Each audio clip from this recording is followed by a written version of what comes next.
To the Gfinity European Pro League. My name is Chris Trout, aka the Trout91, and I'm joined by no one this week because this is now officially the Trout Show. I've taken it over by myself, and we're not even going to look at Call of Duty or anything European Pro League related. It's going to be all Trout all the time, 24/7, nothing but Trout.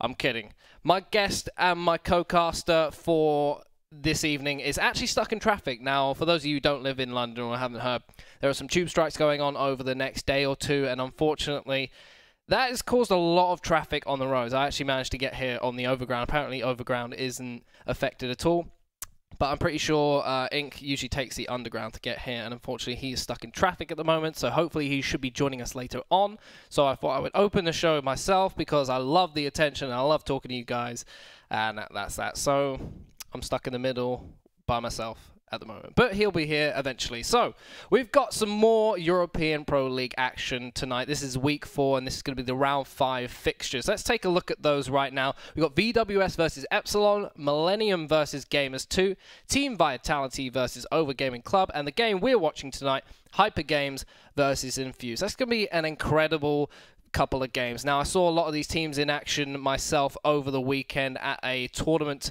up in Blackpool, and there were quite a few upsets. I mean, saw Team Vitality not actually breaking. I think they fell in the top 8, which is unlike them because they've been finishing at least in the top 2 for months and months and years, because that they are one of the best teams in Europe. And this weekend, I know they were playing with a pickup Mad Cat at the weekend because Tommy's actually on holiday. I suppose it's getting to that point of the year where everyone needs a break, they need a holiday, and so we've got pickups all over the place. In fact, Epsilon are actually playing with their substitute tonight in their Pro League game, so that's one thing to note. And Epsilon did in fact win that tournament at the weekend, and they played incredible. I actually got to coach one of their games. It was a very, very good time, and I enjoyed myself a lot. So I'm predicting this to be pretty straightforward for most teams. I think there's going to be 1 or 2 surprise upsets, as there always has been online over the past few weeks.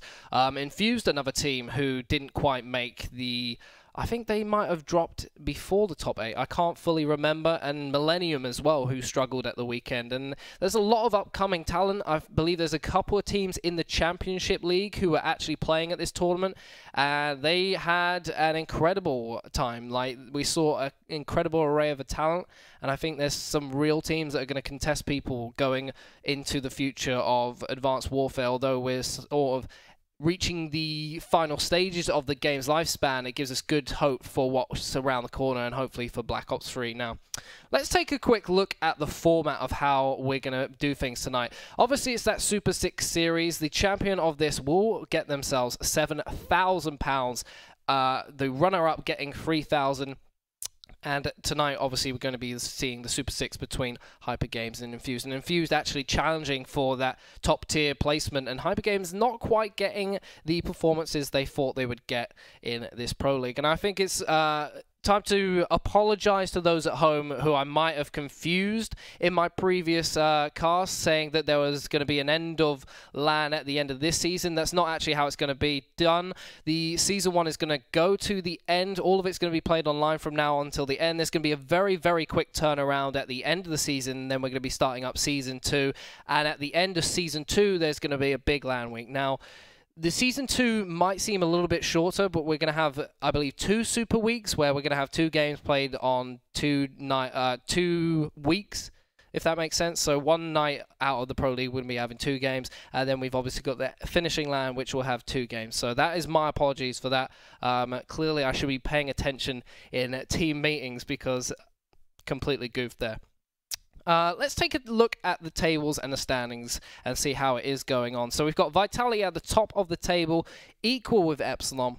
Now, this could be an opportunity for Vitality to push themselves a little bit more. As we did say, Epsilon are playing with a backup player for tonight. I mean, they are against VWS, who haven't had the best of times. They are sitting in second to bottom right now, so it could be that it could be easy sailings for them if they were going to have someone. I think it is Reedy who's gone to Tenerife.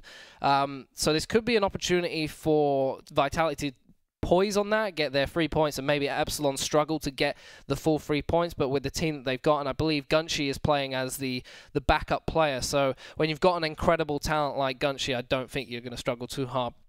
Infused also sitting on 9 points, only 2 maps difference behind. So if they could get a swift 6-0 and maybe Vitality and Epsilon falter a little bit, they could find themselves in a bit of a struggle. We've also got Gamers 2 of Millennium sitting down there. They're trying to fight off VWS for that relegation spot, and Overgaming Club really needing their first win in the Pro League with not a lot of games left.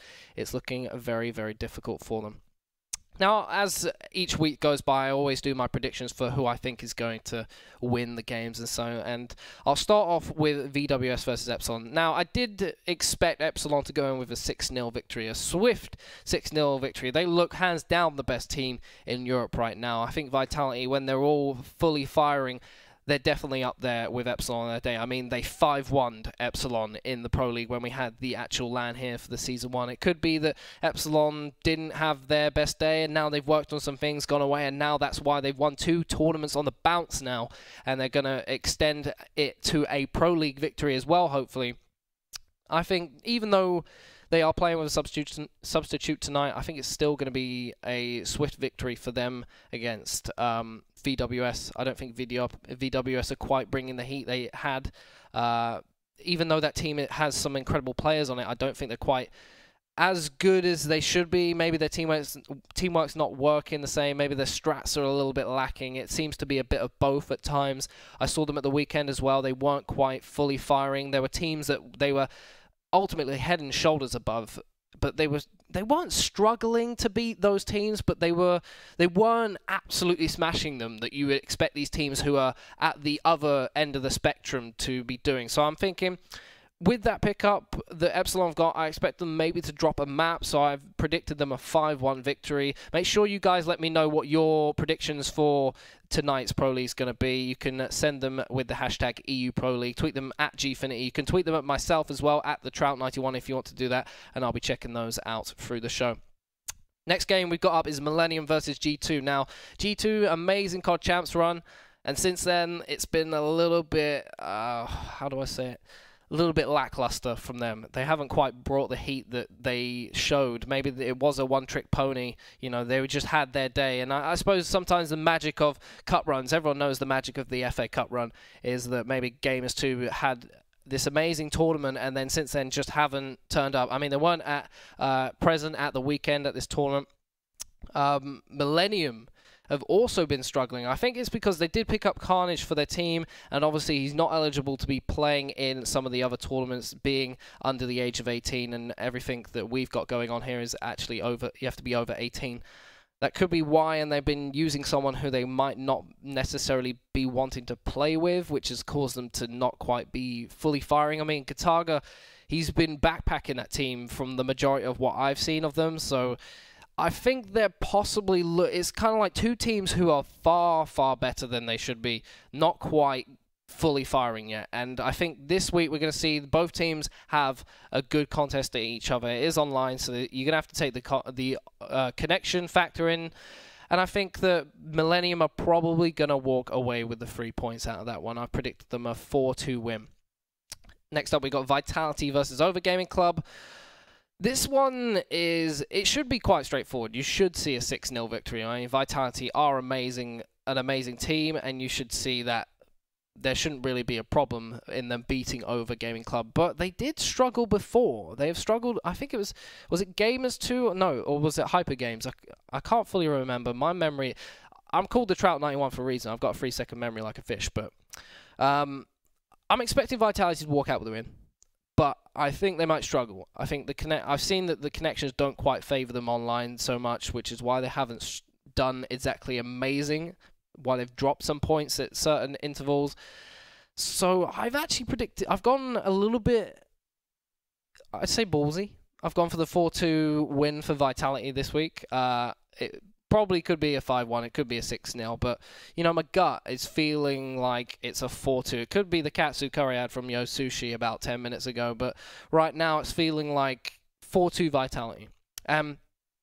We get back to Infused, HyperGames.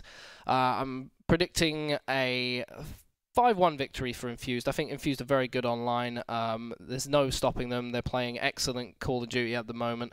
Didn't quite have the best weekend, which I think that probably just comes down to it wasn't their tournament. maybe the strats they had didn't quite pan out and they need to go back to the drawing board and work on it. They do have 2 new players in the roster that they were expecting to do very well with. I know they 6-0'd their opponents last week, and I expect HyperGames to be able to take a game off them, but for me, it just doesn't quite look too good for them. So let's take a look at the maps that those 2 teams are going to be playing tonight. As we look at them, we've got Hardpoint Detroit, we've got Hardpoint Solar, Uplink Comeback, Biolab Uplink, Search and Destroy Biolab, and Search and Destroy Riot. Very interesting set of maps that we've got going on here. Infused picking up the Detroit Hardpoint, which I don't think... Actually, no. When they played Epsilon last, we saw them. They had a very good contest, so I'm not too surprised that they picked that one up. HyperGames, again, one of their favorite maps being Solar. Uplink Comeback is a choice that HyperGames picked up. They play pretty decently at Comeback Uplink, but I think Infused are not too bad at Comeback Uplink. They did play Epsilon, and they did get absolutely trashed on it. Marky B going huge with the 40+ kills in that one. Biolab being the Infused pick as well. We've got Search and Destroy Biolab from HyperGames, which interesting choice. Maybe they're expecting to try and outwit their opponent, because with Biolab Search and Destroy, it feels like it's very much once you commit to one bomb site, it's very difficult to kind of spread the teams out on defense. I feel like sometimes it does favor the attack, in which if you pile everyone onto one bomb site, it can be a little bit difficult to rotate the team round and be able to take it, especially if it is on that B bomb site. It's a little bit easier to move them around, but then again, you have got a building in the way. But if it's on A, it's kind of the A bomb site is more into the direction of the attacking team, and they're almost on their own island. It can be quite difficult to take it over. And I think HyperGames have probably got some aggressive strats that they're going to throw out to try and overhaul them. And then we've got Riot, Search and Destroy as the final map, which was Infused pick, which I'm a little bit surprised at why they've done that, because last time we did see them against Epsilon, and admittedly they were playing with their old roster with Alexi as their pickup. They look clueless on it, like absolutely clueless on it. So I could be wrong. Maybe they've brought something to the table. Maybe they've gone back, worked on some things. I think when you have been absolutely trounced about 5-1, I think it was in the end, you would probably go back and look at that map, because obviously teams are going to be watching. They're going to know what's happened. They're going to be like, right, they're not very good on that map, so let's pick that one up against them. So they want to go back, play it, perfect it, make it their strongest one, and then look at everything else. So that's that, and it's looking like it could be a very interesting evening of Pro League. But obviously, this is week number 4. We have got 2 more weeks after this to go, and we're going to be having more Pro League every Wednesday at 8 PM. And tonight we are watching Infused versus HyperGames, and it's looking very tight at the top of the table. I'm interested to see how it's all going to go. I was talking to Alexi at the weekend, and he's feeling pretty confident that Infused could actually win this game, win this Pro League, because they are very good online. I'm not going to say they're warriors. I think the term warrior is thrown around far too often these days. I think myself included throw it around. If anyone kills me online, I'm like, oh, warrior. You can have the warrior sticker. You can have the warrior sticker. Let's give a warrior sticker to you. They're very good online. They're very aware that they're good online, and they're feeling confident they could possibly cause an upset in the closing stages of the game, because the rest of it is online. And I did point out that last week, because the majority of this is going to be online, you know, they made those team changes because possibly those players suited them online. And I think it could be, it's one of those things. If you want a team with a team that's good for LAN, that's great. I mean, LAN is obviously going to be where the major prize pools are. It's going to be where you prove your dominance. But the thing is, a lot of games now, and a lot of the games for Call of Duty, tournaments, etc., have to be done online. We can't have a tournament like a LAN every weekend, every day, because it just doesn't happen. But having an online team is very beneficial. I mean, a $7,000 for the winner. If they could pull up an online team, even if they just stuck together for the Pro League, maybe they have a LAN team they play with, and then they sub out some online players, then that's great for them. If they want to win that $7,000, which is still a hefty amount of money for an online league, they're more than welcome to do that. And I think maybe that's what Infused are looking at. I mean, they didn't. It could be what they're looking at. It could be what is seen. It could be what other teams are thinking, because They didn't have the best weekend that previously just went. They didn't finish in the positions you would have expected them, so maybe that's what they're thinking with the team changes they've made and how they're approaching this. There are only 2 map difference behind, so it could be really, really interesting how this all falls down to the end. And Vitality obviously not doing the best online at some points. They were dropping points when they shouldn't been. Had it been on LAN, I probably would expect them to grab the 3 points that they had done. I mean, Epsilon have had their 1 loss to Vitality as well, so they've got their hardest opponent out of the way. They've beaten Infused, which is possibly, because they are in 3rd place, their 2nd hardest opponents. So for them, they've got easy games going forward. So will it be that Epsilon hold it together? Could it be that this substitute, that Reedy being in Tenerife right now, could cause them to lose the series tonight and lose the actual Pro League? Who knows? I mean, 2nd place still gets 3 grand. It's still a respectable finish, still a respectable amount of money for an online league that you play once a week. But it's looking good. I mean, if you want to get yourselves involved, I think we've got some qualifiers for the upcoming leagues. I'm not exactly sure when they are. I will have to check with someone exactly when they are. But we have got some qualifiers going on for Season 2, I believe. But we've also got qualifiers going on for the 100K series that we've got at the end of the month. Just while we get these guys hosted up and ready to go, I'm going to take a short break for you because my voice is starting to go already. But we will be right back after this advert break, and we'll have some Call of Duty action between Infused and HyperGames. Don't go anywhere.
Very quickly, it is going to be Hardpoint Detroit, and I apologize for that small break. We're just sorting things out with the guys, and they were having a few connection issues, and it's all sorted now. We're going to be getting into the first game.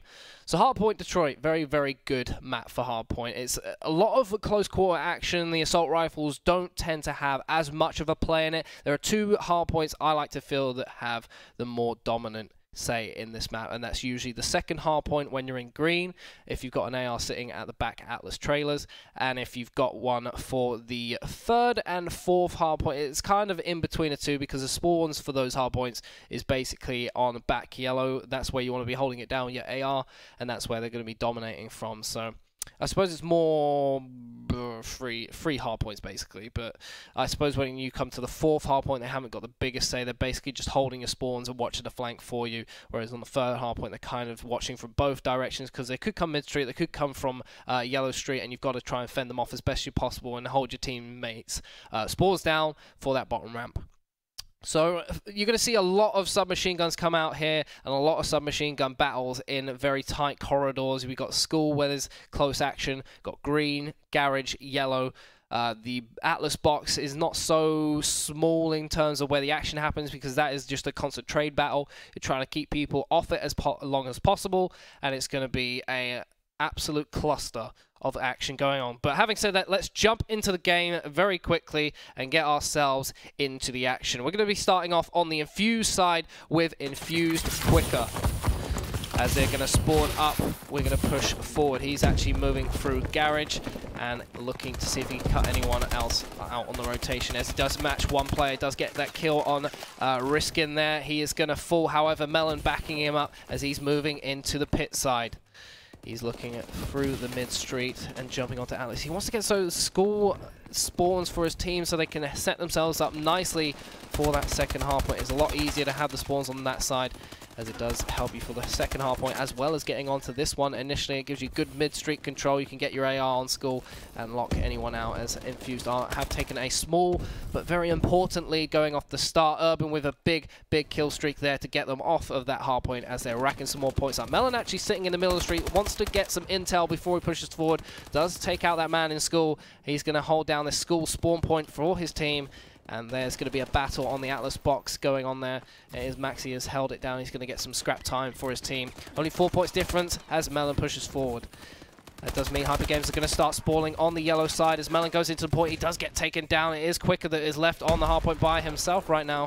It is going to be one man pushing out onto yellow street. He does get a kill, and it is straight away Maxi and co pushing up the left-hand side onto yellow, and Quicker is going to be pushing himself out. He does manage to keep that for his team. Now, Quicker than you, he is going to still be on that hardpoint by himself. It looks like if HyperGames having a difficult time breaking this, they are pushing through the mid-street as Quicker is taken down by Maxi. And he is going to be looking to get some team time for those boys in blue, as he is actually going to get taken down. And Maxi pushing towards green as they still have control of this. He wants that scrap 10 seconds. Infused have already set up for the next one. And Tony JS is actually still going to be left on the hardpoint as we move over. It looks like Alexi is pushing to mid-street. He is rocking a submachine gun, which is a little bit different for him. And he's going to be pushing over to this pit just to cut them off on that school spawn. As he spots one onto the Atlas box, he is going to get that kill.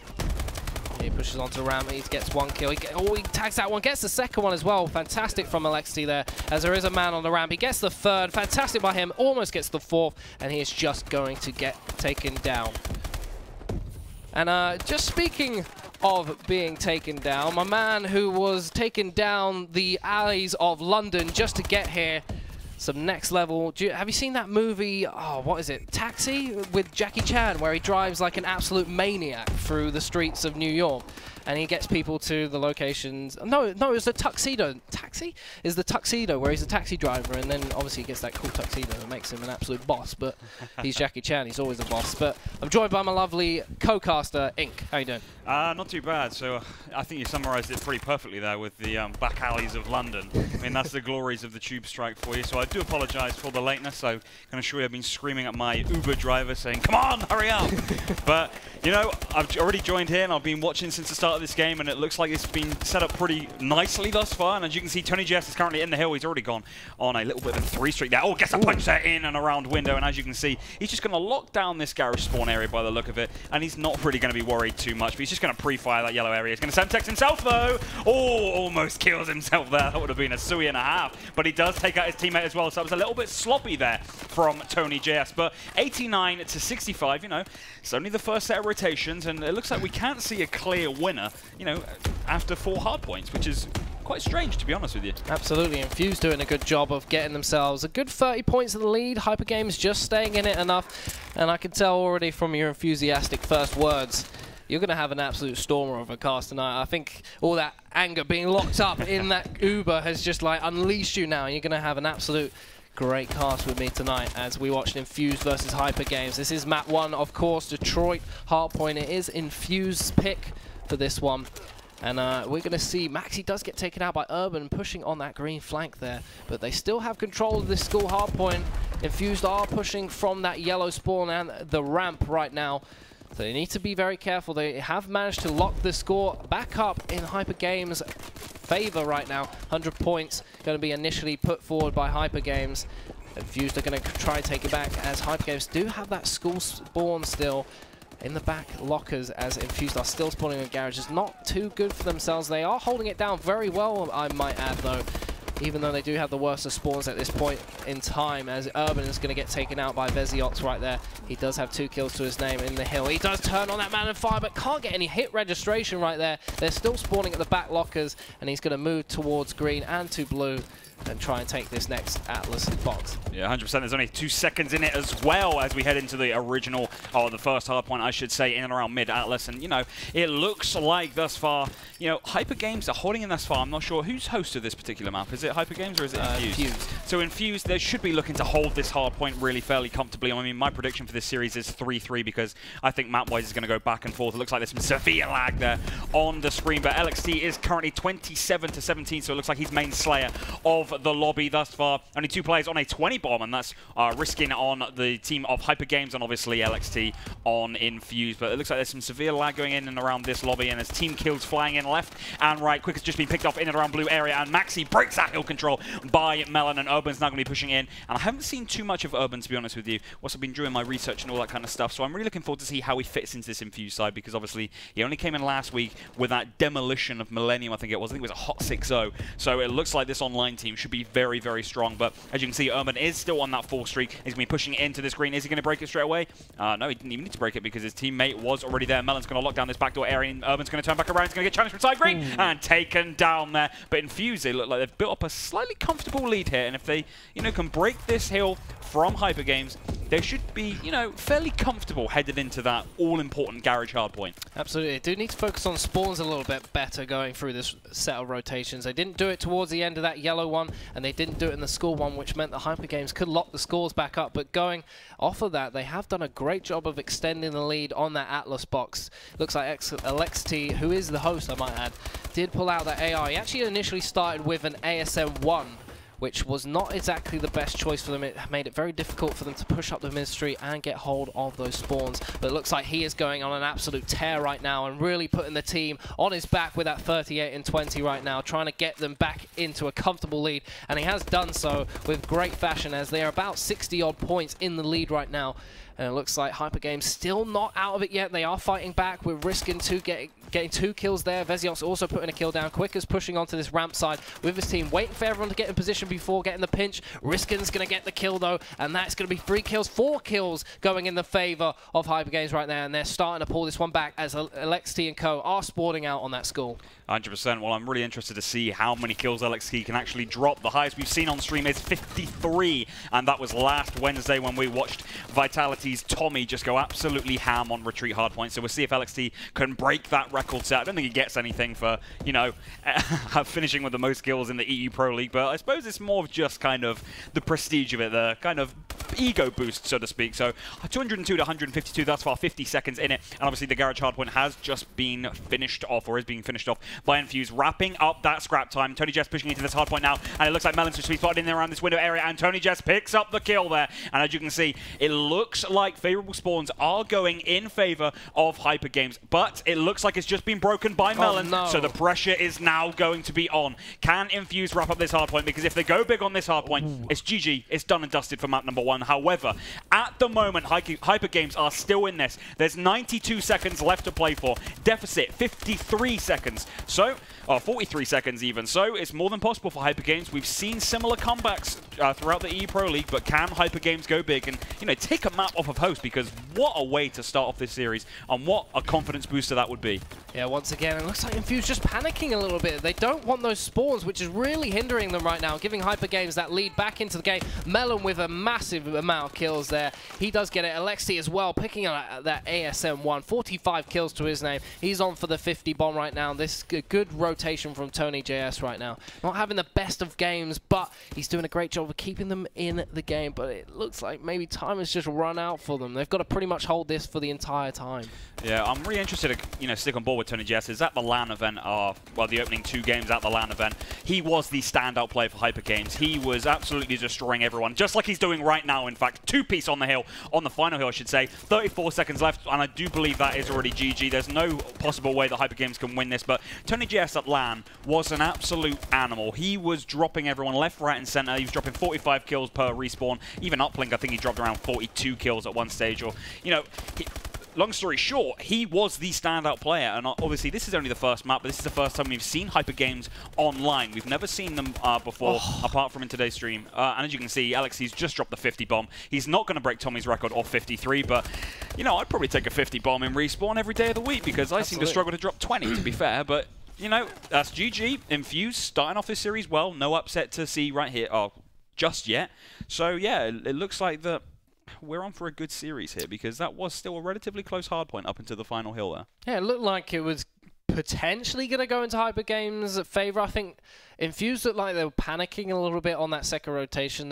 They lost the spawns, and instead of going for the spawns, they kind of went all or nothing and threw everything they had at the front of yellow, and it wasn't working out for them. They kept getting the kills traded away from them, risking Maxi. Tony JS did a great job of keeping them out, keeping the spawns in their favor, and it just looked like they were struggling a little bit to do anything, and it almost went against them until they made one last ditch effort to make that happen. They knew that if they held that yellow hardpoint for long enough, it could be basically mathematically impossible for them to keep hold of the score and win the game, and it looked like that's exactly what they did. They went for it regardless, and I mean, you saw Tony JS go for the wraparound rotation, and he had to do that to make sure they could hold score and have a chance of doing it, but unfortunately they did lose that yellow hardpoint in the process, which meant they couldn't do it, and it looked like the host too strong. Yeah, well, it's online Call of Duty, folks. The host tends to be too strong most of the time, unless you've got absolute god internet and you give everyone else your god internet. I mean, I know how that feels. I mean, based in London, you get some great internet, but it seems like online warriors love that. It's like, yeah, okay, you know, we'll have that, and they just steal it from you. But generally speaking, host always wins, so to speak, which is why we talk about the host advantage so much. As most of you guys in the stream already know, I'm talking down to you like you haven't got a clue, but it looks like we are headed into another respawn, so it'll be back-to-back respawns, obviously this time on the HyperGames host. And I just need to emphasize here, I'm sure that Chris has already touched on this, but to be honest with you, I'm really worried about the HyperGames host, because we saw Vitality really, really struggle on the HyperGames host. They obviously are a UK team, the same for Infused as well, so it'll be really interesting to see how close this game is, because I've got a funny feeling HyperGames might run away with it here.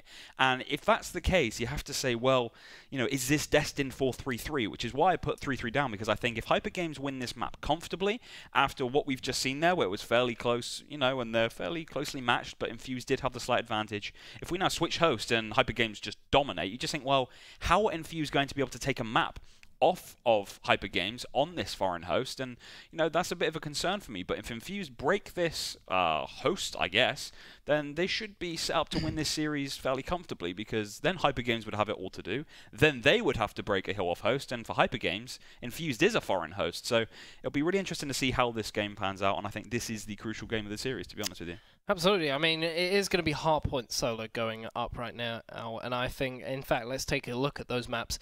It's interesting, we've always pointed out how the map selection has almost paid a tactical deployment in how the result has panned out. I mean, obviously last week we said that it was VWS, that maybe they didn't pick the maps in the order they should have done. Maybe they should have changed it up a little bit to help themselves, and it looks like we've got 2 hardpoints, 2 uplinks, 2 search and destroys, and it's almost like both teams, I don't know, maybe it was a HyperGames thought that if we can suss them out going into the first map of that game mode, maybe in the second time we can actually get ourselves set up, we can see where we maybe lacked in the terms of tactics or the ability, and we can come into the second time and give it our all and actually correct those mistakes and be able to pick up the victory. It's almost, it looks kind of like a damage limitation tactic. Yeah, well, to be honest with you, I mean, last week we were pretty harsh on VWS, saying, why didn't you put an S&D in the middle? Just slow the pace down. Epsilon, a very strong team. But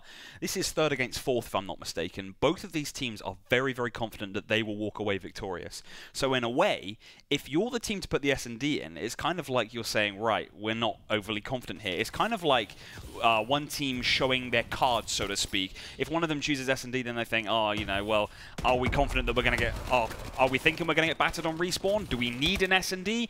And to be honest with you, I don't think either either team does need an S&D this time, I think that it's going to go with host every single map. I'm throwing the prediction there right now. And to be honest with you, I'm looking at HyperGames to make a strong start here, and that's exactly what they've done. It's now 13-1 already after 27 seconds. But as you can see here, there's a lot of lag on the screen again. But Maxi is currently 3-0. He's flawless at the moment. As soon as I say that, Urban picks up a 2-piece there. And as you can see, he looks like he's locking down this P1 area, and it looks like he's having a whale of a time with that AR, but he's just been taken out from behind by Riskin. And HyperGames starting strong, but we start to find out who's really in control when it heads towards the yellow car hardpoint, because that's the first hill where you can get significant time for your team.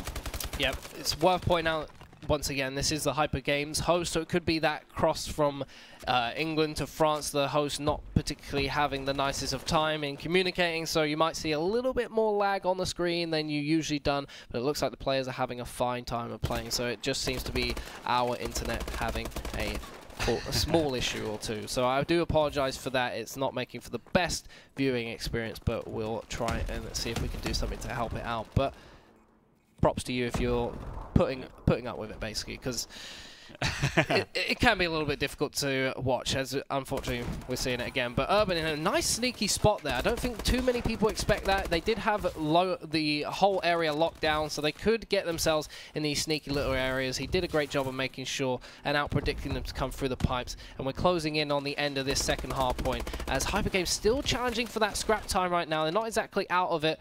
Urban's still doing a great job of playing that kind of hybrid anchor, as well as getting in the hill and doing the dirty work.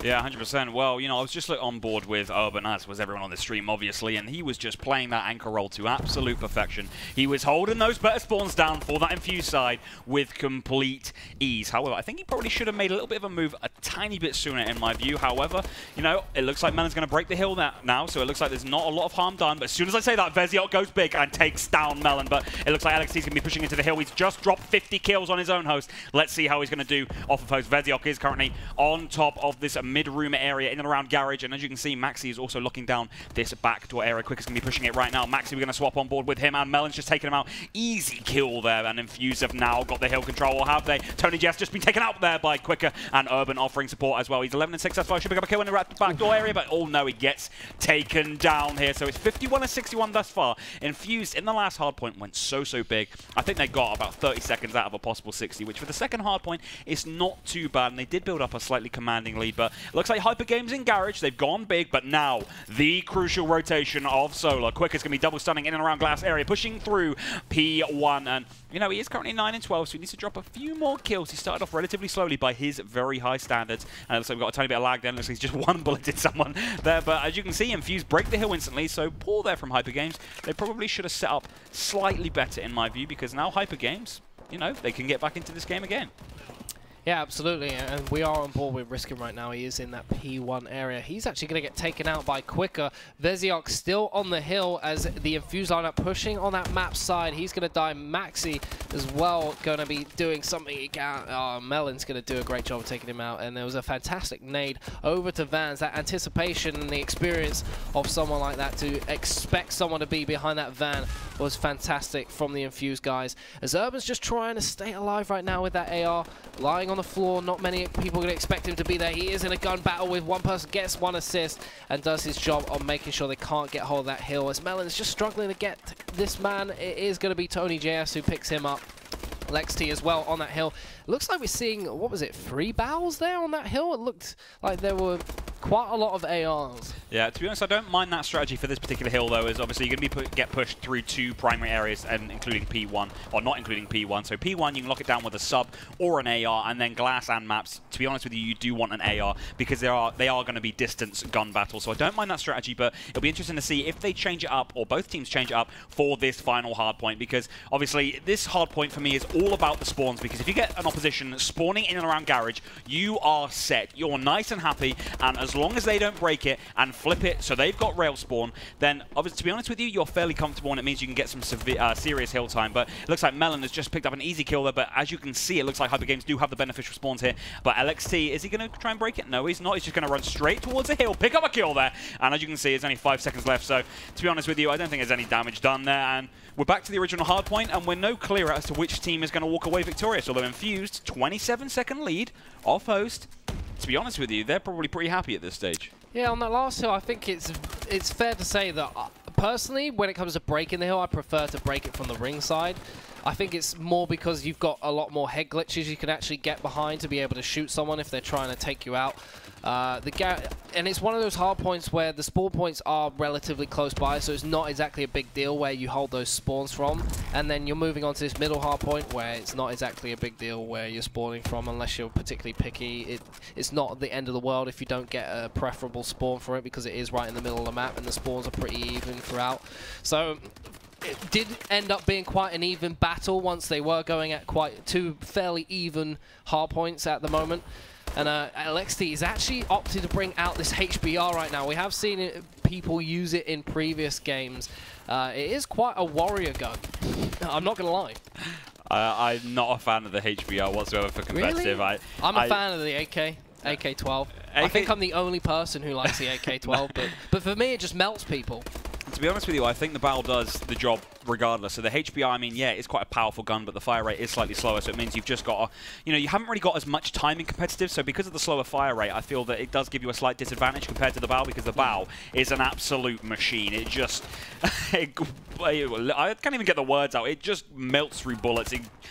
Yeah, I'm trying to get the words out. It's not working out, so we'll just save the HBR debate for another time, I suppose, especially with the red dot HBR as well. I mean, it kind of forces you to use that red dot as similar to the IMR on that front. I mean, the IMR, possibly for respawn, yeah, but no. HBR for me is a no-go, and as you can see, LXT is currently bottom of that Infused side, so at the moment the argument is in my favour, because he's in 18 to 26 after just dropping 50 kills on his own host. Not saying he's a host player or anything like that, but you can definitely tell the difference. So, but I am currently on board with Melon, and Melon is doing very, very well thus far in this hardpoint. 32 kills, main slayer of the lobby thus far, and as you can see, he's picked up the first kill in and around Garage area. He's going to get challenged here by someone from HyperGames. No, he's just been taken out though. Beautiful lag as always, but Quick is going to be pushing to the hill, and it looks like Infused have got control again. But HyperGames, they're going to want to break this sooner rather than later, because it looks like the deficit is not going in their favor. And headed into that crucial rotation, they want to be in a position where they're fairly comfortable. And at the moment, although they've just broken the hill, they do have some work to do, it has to be said. Absolutely. Infused just still in the lead by a little bit right now, but they are struggling to hold on to it. It looks like HyperGames are clawing their way back into this. I'm not sure that Infused are quite happy with how the connection's going. They're not putting up the like, as you said, Brandon, 19 and 30 right now. I'm not exactly I think he's kind of thrown his game. I'm thinking that the lag and how he's playing has kind of thrown his game plan out the window, because in the last game he played to perfection on his own host, and now he's on the HyperGames host and it's not going his way, and it looks like he's doing some very silly things. As Riskin's actually pushing up this map side with his team. He gets one, spots one in P1, tags him up a little bit. We've got some more lag, and he's actually going to get taken down. Veziok watching this glass way as Infused push up the glass, as two are in the hill right now. It looks like HyperGames are going to be contested from this glass side. Oh, Maxi goes down, and Infused managed to wipe them clean. Could this be the point at which the game turns very much in Infused's favor? They are in the lead, but this is surely where it's going to start to get locked out. But as I say that, HyperGames aren't out of it. They're getting back in that hill. There's 25 seconds left on this hill. If they get all this, it's pretty much tied game. And then we saw what happened on the last hard point in the last rotation. It was a very even game, so HyperGames could nick this one. 100%. Well, it's now 170 to 171, although Infused looks like they did get a couple seconds. No, they're hidden. This HyperGames broke it instantly. As you can see, 6 seconds left of this rotation, and Infused are first to the next hard point, so they should be able to get some time. So it looks like HyperGames opted to go for the scrap time, but I think Infused taking out all of HyperGames there may actually help HyperGames with the respawns. But as you can see, I'm actually wrong, because HyperGames have spawned way out towards maps. But Infused Melon pushing into this hill right now. It is being contested, and it looks like every second counts here, folks. 1 second in it thus far, with 32 seconds left to play. This really could go either way, and if Infused break this host map, they are in such a comfortable position headed into the rest of this series. But as you can see, 5 seconds the lead for HyperGames, 20 seconds remaining. Can Infused break this hard point? Maxi's going to try and pick up a kill at Melon, but Melon melts him there. Picks up a 2-piece there. Veziok picks up a 2-piece of his own. LXC picks up a kill. Tony JS trades it out. It's going back and forth. Look at that feed. Blue and then red, blue and then red. 5 seconds in it, and it looks like HyperGames have walked away unscathed from this hard point, but fair play. It was also another close game, but HyperGames clutched up right at the last minute there. But what an unbelievable game that was for all of you on stream. There was a few lag spikes, and we do apologize for that. But Beziok there going big with a last-ditch two-piece. But Tony GS dropped 44 kills, same as Melon, so joint top slayers there. But wow, what an unbelievable game. And just look at LXT there, 24 and 39. Not calling you a host player, my son, but it definitely helped you in that previous game where you dropped 50. But before we go on, I do that bad, mate. Oh, I love Brandon. I love giving him a hard time for nothing. But but no, honestly, that was such a great performance, and particularly a great performance from Melon. Although Infused did lose that map, Melon dropping 44 kills on a foreign host. That's not an easy thing to do. No, I struggle to drop 44 on my own host or another English host, let alone doing it on a French host, which is kind of feared. Because let's be frank here. HyperGames beating Vitality, you know, and very comfortably on their own host. Most of the UK teams must be looking at it and going, oh no, we're in trouble. But to be honest with you, Infused have just shown they can do damage off host. So I think Infused can take a lot of positives out of that and say, well, hang on, we've got an uplink coming up. It's another respawn. Let's just take the game to them and just see how we go, because, as we always say, uplink, it's a whole new ball game. It's a terrible, terrible pun. I'm really sorry for that, guys, but it's very true. The dynamic is completely different, and if I'm not mistaken, I think it will be Biolab uplink, which will be going to next. Comeback. Comeback followed uplink. by Biolab. It's HyperGames pick. Well, comeback uplink. I love comeback uplink. That's all I'm going to say. Expect a very, very fast-paced game here, folks. We've just seen, you know, arguably one of the fastest games we've ever seen on this stream with regards to how back and forth it was. But comeback uplink, if it goes the way I think it is, I think this is probably going to be a two-point game. It's going to be 2 points in between the two teams. I think teams nowadays are starting to learn the bad side a lot better. So when Advanced Warfare first came out in the first season, etc., they really did kind of struggle with the bad side. That's where it got that feared name of the bad side. But nowadays, teams are looking very comfortable on that side, and we also saw that last week on Detroit, the so-called bad side. Teams actually played better on that side, so it'll be interesting to see which team performs better on the worst side, because I think if you perform better on the worst side, you tend to win the map. But I don't know, what are your predictions headed into this? I think it's going to be a pretty close game. I mean, I've seen Infused play comeback uplink, and it's been pretty... it's been a mixed bag. I've seen them win on it. I've seen them get stomped on it. I've seen HyperGames win on it. I've seen them also get stomped on it. It could be a very even game. I think I want to say it's favorable to HyperGames, since they not only picked the map, but they are on host for it, and we saw how vital host could have been on that last one. I want to say as well that because it is one of those maps that's so close quarters, the connection is going to play a better part in this one as well. Yep. So I've got to say it's very heavily in HyperGames' favor right now. Yep. It could also put a downer on them for going into the Biolab, because it's very difficult to go from a good connection onto a bad one, and it could be that Infused start playing on their mind that they've been on two bad hosts and if they lose those two, they could be like, oh, we played badly on these two maps, and it might not be too good for them going onto their own map and their own host. They might have forgotten what it's like and may not play too well, or it could have the reverse effect. But before I ask you how you think this is going to go, I just wanted to point out on that hard point that I feel like HyperGames purely won that due to the connection at the end. I don't... no disrespect at all. I just want to say that Infused... They set up themselves really well on that last hard point. So they had back garage spawn locked down for themselves. They also had the glass spawn blocked. They had that blocked for HyperGames, so they could not spawn on that ring. So as soon as HyperGames, they went for that extra time, which really they shouldn't have done, because they had the lead in their favor a couple of seconds, although can be some crucial at some points. When you know Infused to set up that point, I would have liked to see them bail on that 5 or 4 seconds, give it up with the lead they've got, go and get themselves set up, or make a push to kind of disrupt them as best they can, which meant obviously they spawned out, which was bad for them. But when they did get there, they made the kills, could have been a bit of connection involved. I would say also Infused messed up by only challenging one after another. We saw in that final kill cam, they literally went bang, bang, bang, one after another. And they had that in the bag, Infused, and HyperGames gave them that opportunity to take it, and HyperGames came through with it in the end. It was a bit of connection, maybe a bit of bad play. Yeah. What do you think about this map?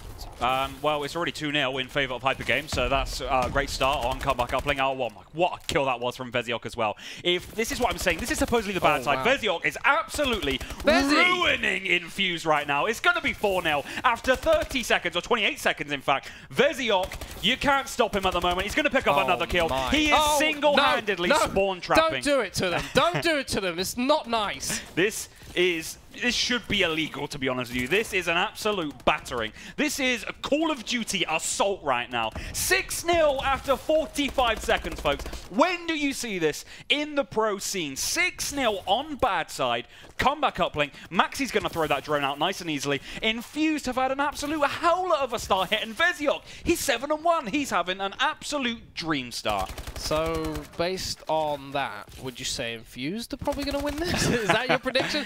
No, it's an incredible start for HyperGames on the bad side. And uplink is one of those momentum game modes where if you get a couple of kills and you start, like, snowballing it, especially on a map like Comeback, it's so hard to get yourself out of that. The spawns are not very favorable for you if you get pushed right back onto your point, and that is exactly what happened there. Credit to Veziok for the amazing... It's 8-0. It's now 8-0. Whilst we were incredible talking, play by Veziok and Riskin right there. Both of them top slaying at the moment. 9-3, 9-2. 9-3 again, incredible, and this is good. This is going to be 10. LXT's running towards his own spawn there. I'm not really sure about that. He's actually opting to run it dirt side by running towards his own portal, and although there's a little bit of lag there, but fair play, he did get a 1-pointer there, and you don't really see that often as well, but it's now 8-1, and it looks like HyperGames, if they do get one more dunk, they end the round, and then they force Infused to go on the bad side. And I have never ever seen a start that fast, 8-0, essentially after a minute and a half. That is absolutely crazy. That would be crazy in the amateur. That would be crazy in ranked play, for goodness sake. 45 seconds, 6-0 up, and then obviously another 30 seconds, then it's another dunk. 8-0, but against a team like Infused as well, and this is what I'm saying to you.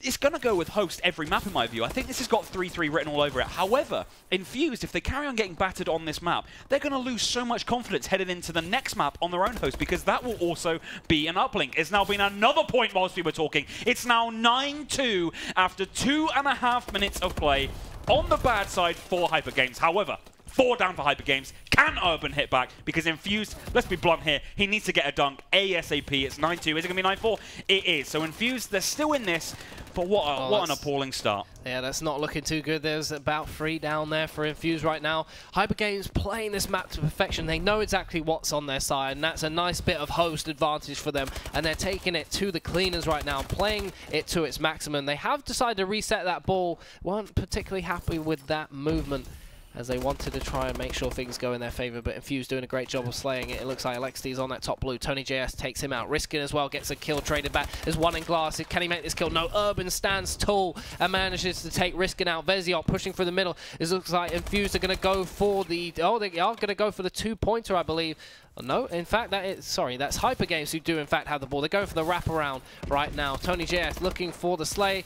He actually misses the 1-pointer there, which would have taken it to the second half. But that could actually help out HyperGames, and it looks like they've got spawn control here on Infused. Is this going to be 11-4 here? Yeah. It looks like it is. Tony JS finishes off Infused. Wow. 3 minutes 53, but let's be frank here.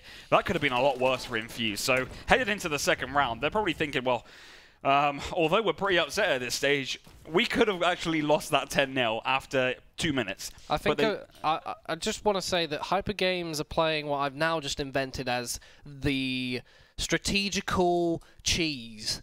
They know they've got the host advantage. They know that this map is very connection-based. They know that that's what's going to work for them. And they've done that. They've managed to get the kills. They've outslain Infused, which is what they needed to do. And they've gone and taken the ball and put it in the point, which is exactly what has worked. That's why they picked this map on their host, because they know it's going to work for them. And that's strategical cheese. 100%. Well, you know, I think we should start looking at trademarking that name, because that is a thing of genius. Hold on, let me get on Google. But as you can see, Riskin's going to go for a simple 1-pointer here. No, he's not. He's confident. He's going to hit a dunk. He doesn't care. It's 13-4, 9-point deficit with just under 3.5 minutes left to play. But Riskin, set up in the Infused base. Can he lock in a spawn trap just like Veziok has done and just like he actually did earlier on in the game? Although it looks like Maxi here can be under pressure here from back glass, but Veziok goes big and Riskin, can he go big here? No, he can't. Melon does pick up a kill there, but it looks like this is going to be 14-4, or is it going to be 15-4? Looks like Drone's going to go through mid here, a little bit of lag, and this should be a done. No, wow. It's not. Quicker goes big with the support of Urban, but now the wraparound is on. Could this be 13-6? Because if it is, Infused have still got time to get back into this game, but they need the next point in my view. Absolutely. Melon doing a great job of locking this down for his team. Beautiful. He's wiping people out. Riskin jumps back to get some points. Alexi follows it up, and they do get 2 points on the board for them. Now, they just need to keep this momentum going for them. They did a great job of managing to get kills on their favor. They took the ball game into their advantage right there, playing the long bow shots, which definitely have been working out for them. The French are very known for their aggressive submachine gun style, and using the bows to their advantage right there worked out for Infused. They managed to get the 2 points, so they need to keep that up, and if they do, they could get back in this, but it's just the slaying power is too much for them right now. 4 down for Infused as they're starting to get the respawn on the sandbags right now, and it's looking like Veziok's locking down this mid-map as they're moving forward. 100%. Well, it looks like HyperGames at the moment, they're kind of in dreamland. They're not being overly committed thus far. That's a very simple one-pointer there from HyperGames, and I think we're going to see that an awful lot from them right now. It's called the good side because of the one-point spots, but big last-ditch kill there from Tony JS, but it looks like it hasn't. Has it been set up safe? Yes, it has. It has been thrown out for the reset here, so big plays there from HyperGames, but all HyperGames need to do right now, with 90 seconds left to play, just go for a one-pointer, cheeky little one-pointer, don't commit to dunks, and just play the long game. If Infused want to sit back with bows and pick off kills from distance, yeah, you carry on, no worries, because if you get a kill from distance, oh, wow, what a dunk that was.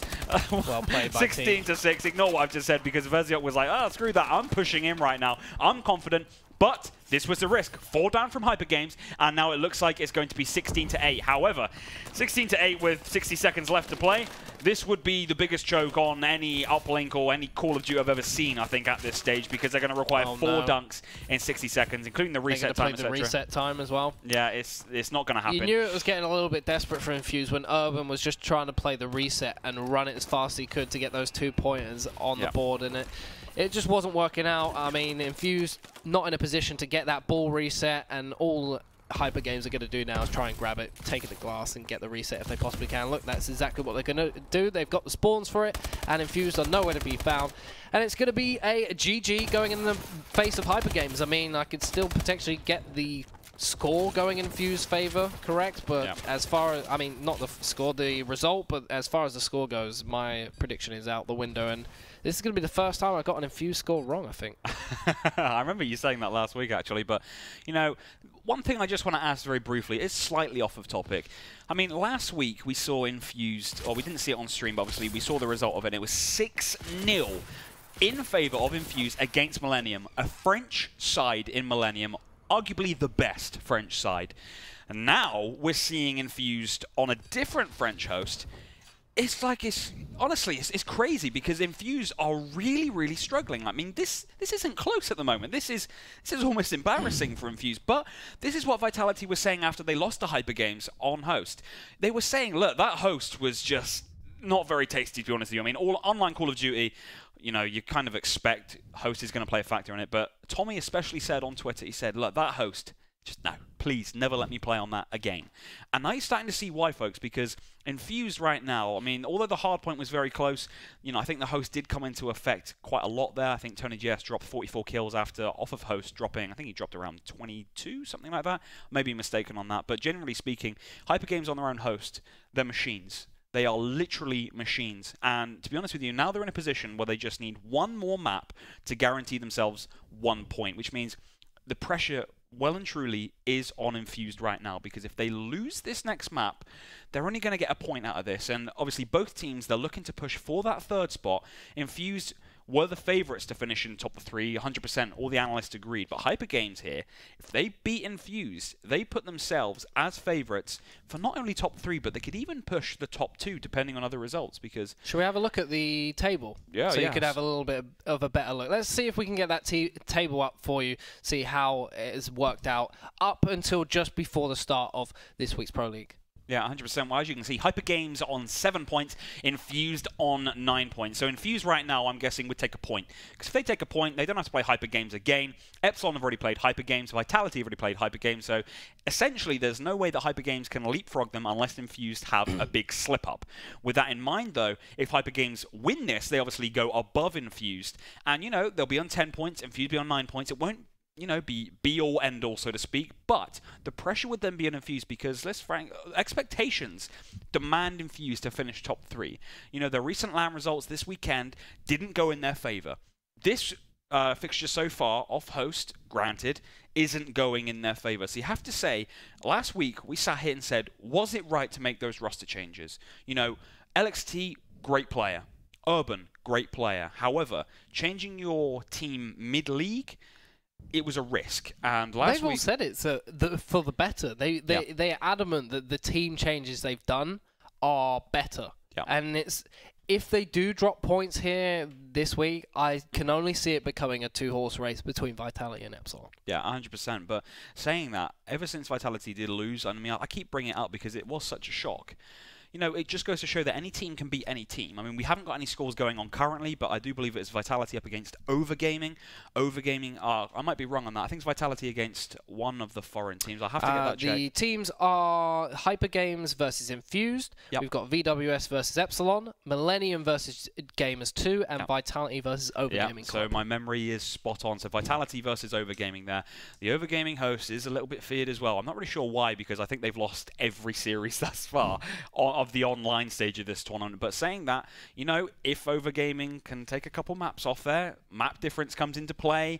And to be honest with you, I think this league would be set up very, very finely, so to speak, because it could go either way. But saying that, if this goes a draw, I'd say that you're right, Vitality and Epsilon will just run away with it at the top, because I don't think that either team are going to drop any points. I think it will just come to map difference between those two. Epsilon have had Infused, they've had Vitality already, so they're arguably 2 most difficult games are already out of the bag. I don't believe they've played HyperGames yet, have they? I thought they played HyperGames. Did they play them at the LAN? I thought they played them last week. Oh, hang on, no, HyperGames. Yeah, Epsilon against HyperGames was at the LAN, and it was a hot 6-0. That looks like... Yeah, it was a hot 6-0. Oh, okay, yeah. So that game's out of the bag. So it's looking... everything is... I said at the start that is very much favourable for Epsilon right now. Vitality have still... Vitality have got... No, they haven't played Infused yet. No, Vitality haven't played Infused. So that is the one game that could potentially upset them. Yeah, 100%. But saying that, you know... Would you fancy Infused to upset them? I mean, although we saw them up against Epsilon with a slightly different roster, you know, I just fear for Infused at the moment if they don't win today. If they win today, they can go into the rest of this league basically being untouchable in my view. Just everyone would just go, oh no. And the thing which I want to mention here is Epsilon, when Infused made the roster changes, all of them tweeted out, you know, fairly in a coordinated fashion, thank goodness we didn't have to play this team online, because this team online, they're not easy to play against. Not saying that the old roster was easy to play against, but they were easier because Lewis and JT weren't online players, so to speak. They were LAN players. But obviously now LXT and Urban came in. They are more online players than not. Not saying that they can't perform at LAN or anything like that, but obviously that's why Infused drafted them in to begin with. So, yeah, it seems like a little bit of a tangent here, so I do apologize about that. But long story short, I think this game will determine the top 3. I think if HyperGames beat Infused here, they've got 3rd in the bag. I think if it finishes in a draw or Infused win, Infused should have it in a bag. So I'd say HyperGames, they're the ones which have got all the pressure on their shoulders, but it looks like they're responding fairly well to that pressure. I mean, it's 2-1 in map count thus far. Headed to Biolab uplink now. If you're playing and you've just lost an uplink in that fashion, headed into the next uplink, are you feeling confident? Are you feeling like you can put it behind you? Or do you just think, we've just played this game mode, we've just been absolutely destroyed, and, you know, can you get over it that quickly, playing back-to-back uplinks? I think so. I mean, LXT, he's got the experience under his belt. He knows that he's been in these situations time after time after time.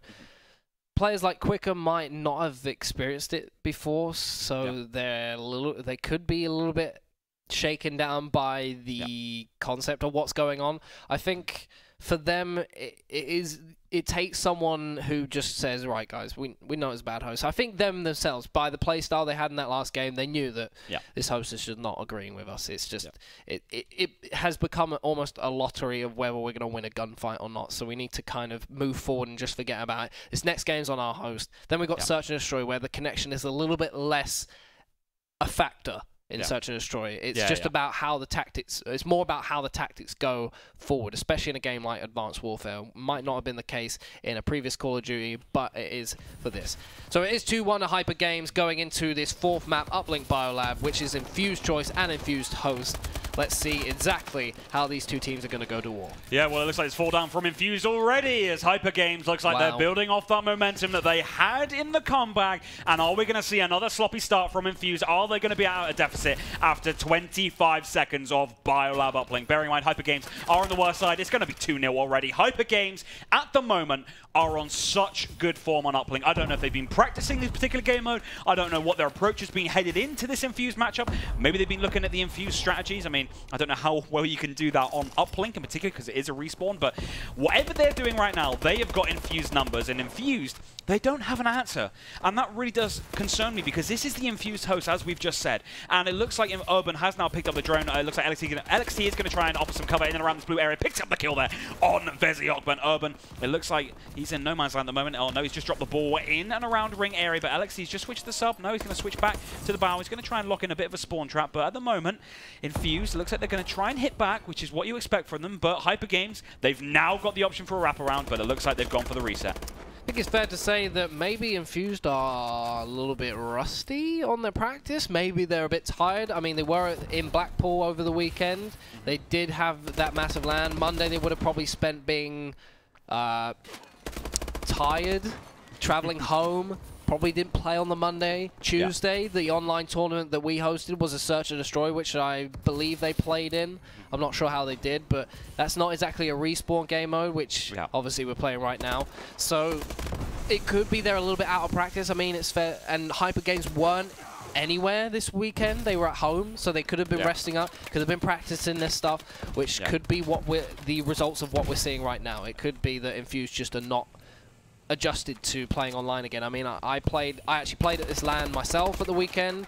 Coming and playing online again, it felt very surreal, very different, and it took a little while to get back into it. Maybe they didn't have the longest of warm-up times as well. They're expecting just to jump on and be okay with what was going on. And it's not working out that way for them right now. Yeah, well, it looks like HyperGames have actually got a dunk whilst you were talking there, so it's now 4-0. And it looks like, I think it was Maxi who actually went for that scumbag option, just launches that drone on top of Bio, and it just gave them time to just set up, getting a little bit of a spawn trap, just get mid-map control, and obviously you want Bio control if you're on either side, to be honest with you, but mainly on the bad side. If you've got Bio control on bad side, it's actually not that bad, to be honest with you. And as you can see, HyperGames once again on the drone. Tony Jess going to offer some cover in and around these purple outskirts area, going to be pushing into Bio. A little bit of lag there on your screen. Picks up the kill though on Urban, and LXT gets a team kill on Quicker. LXT's just been taken down as well, so that's 3 down for Infused. And right now HyperGames, they're not even really playing the drone too much. They're pretty happy with their lead. They just keep opting to launch the drone on top of Bio, and you know, do they need to do anything else right now? Because they're on bad side, they've got a lead. Headed into the second half being on good side, you take that all day long. Yeah, absolutely. I think it's fair to say that the bad side for Biolab is not too bad. I mean, there's a lot that can play in your advantage. You do have the dynamic map event that does happen that gives you a lot more cover. I think people call it the worse side because it's a lot more difficult to actually get those one-pointers, and there's a lot more cover initially on the stronger side, which means that it can be a little bit more difficult for people to move forward. But having said that, if you do get that ball on top of purple roof and you launch it into their base, you have time to actually pick anyone off who tries to retrieve the ball. And if you push it as a team, you can easily pick it up, get some points. I mean, the armor does give you enough time to actually be able to run it into the portal. And for the HyperGames team, they look quite content just to keep batting the ball around and keeping it in their favor right now. There's a mistake there from the HyperGames teams. There's 2 of them pushing lackadaisical and do get punished for it. Quicker does pick up 1 more kill as they're actually going for the wraparound over on the green plat right now. They do get the 2 points in their advantage, so that silly mistake from HyperGames does come back to haunt them, but still in the lead with 40 seconds left. I think they're probably going to be pretty happy going into this second half. Yeah, but saying that, I would be very hesitant if I was HyperGames, because although there's a 2-point lead right now, Infused could easily hit a 1-pointer here if they jump top blue, and this would just be an easy 1-pointer. But it looks like Maxi has made an interception here. Tony Jess also locking down his spot. Wrap around is now on. 18 seconds left here, and this could be 6-2 in favor of HyperGames, and headed into the good side with a 4-point advantage. Oh, and it looks like that's what they've got. And Tony Jess just been picked off from behind in around this orange area, but 4 points the deficit for Infused, headed into the worst side. Infused, I don't know what's happened, but whatever you're doing in that party chat, whatever, just try and get some hype going, because at the moment it looks like they're all so flat and they're making silly mistakes. And although HyperGames did make one mistake there, they put it right instantaneously. They got the drone control, made an interception. It was Maxi that made the interception, went for the wraparound, hit a dunk of his own. This is what I'm saying right now. Every time HyperGames make a mistake, they hit back, they make up for it. Every time Infused make a mistake, it's like their head drops and they just go, oh, damn it, let's just play for the next 2 points. And they, you know, whilst they're actually conceding 2 points at that time, but 4 points of deficit, I've seen teams come back from worse on this particular side, so let's not write off Infused just yet. Bearing in mind, Infused still do have host advantage, and, you know, at this stage, they've just got to get some confidence about them, because if HyperGames win this map, they guarantee themselves at least 1 point from this series. And breaking host, so to speak, you'd fancy HyperGames to actually go on and win this whole series comfortably. Absolutely. It'd be a major, major upset. It might be the end of the Infused run to the championship, to be honest. Yeah. As I don't really see them picking up any more... well, I don't see them really being able to... Well, what am I trying to say? Think, Trout. It's Vitality and Epsilon. I don't see them really dropping any more points. There might be a shock upset somewhere along the lines, but they've got relatively straightforward results, fixtures going on after this game. So it's up to Infused to kind of bring this to the table for themselves. And once again, they're just not quite bringing it on this uplink, but I do believe they are going for that wraparound. LexT is going to push through Bio. There is one more man there to support him as they push out onto the snow. He can't quite register the points there, but they do manage to get the 2-pointer. Now, this is crucial for them to go as a team and manage to get this ball. They are on they're not got the side they want to be. They are on the HyperGames spawn side, which is not good for them. They want to be able to get on the other side and push it. Urban's actually watching the blue just in case the ball does come flying out. And there is the ball. It is going to be stopped in its tracks, though, as Infused are pushing forward with this ball. Urban's got the ball. They're actually going to go for the wraparound, and judging by the spawns, this might not be the best idea. They're actually, they are going to double back. No, it looks like no. They're being very, very risky. They need to throw the drone out ASAP, in my view, and that's exactly what they've done. They've actually gone to launch it over the top of this orange building, and it looks like it's just landed in front of Urban. Oh, he almost hits it there. That reminds me about one of those rugby kicks where you kick it over everyone's head, you run on, you catch it yourself, and you score the try. Oh, it almost happened for HyperGames, and what an unbelievable play that would have been for Urban. But 6-4 is only 2 points in it. Infused are still in this, and to be honest with you, Infused are looking the better of the two sides thus far. Melon is in this opposition base. Quicker has thrown this drone in, but it looks like...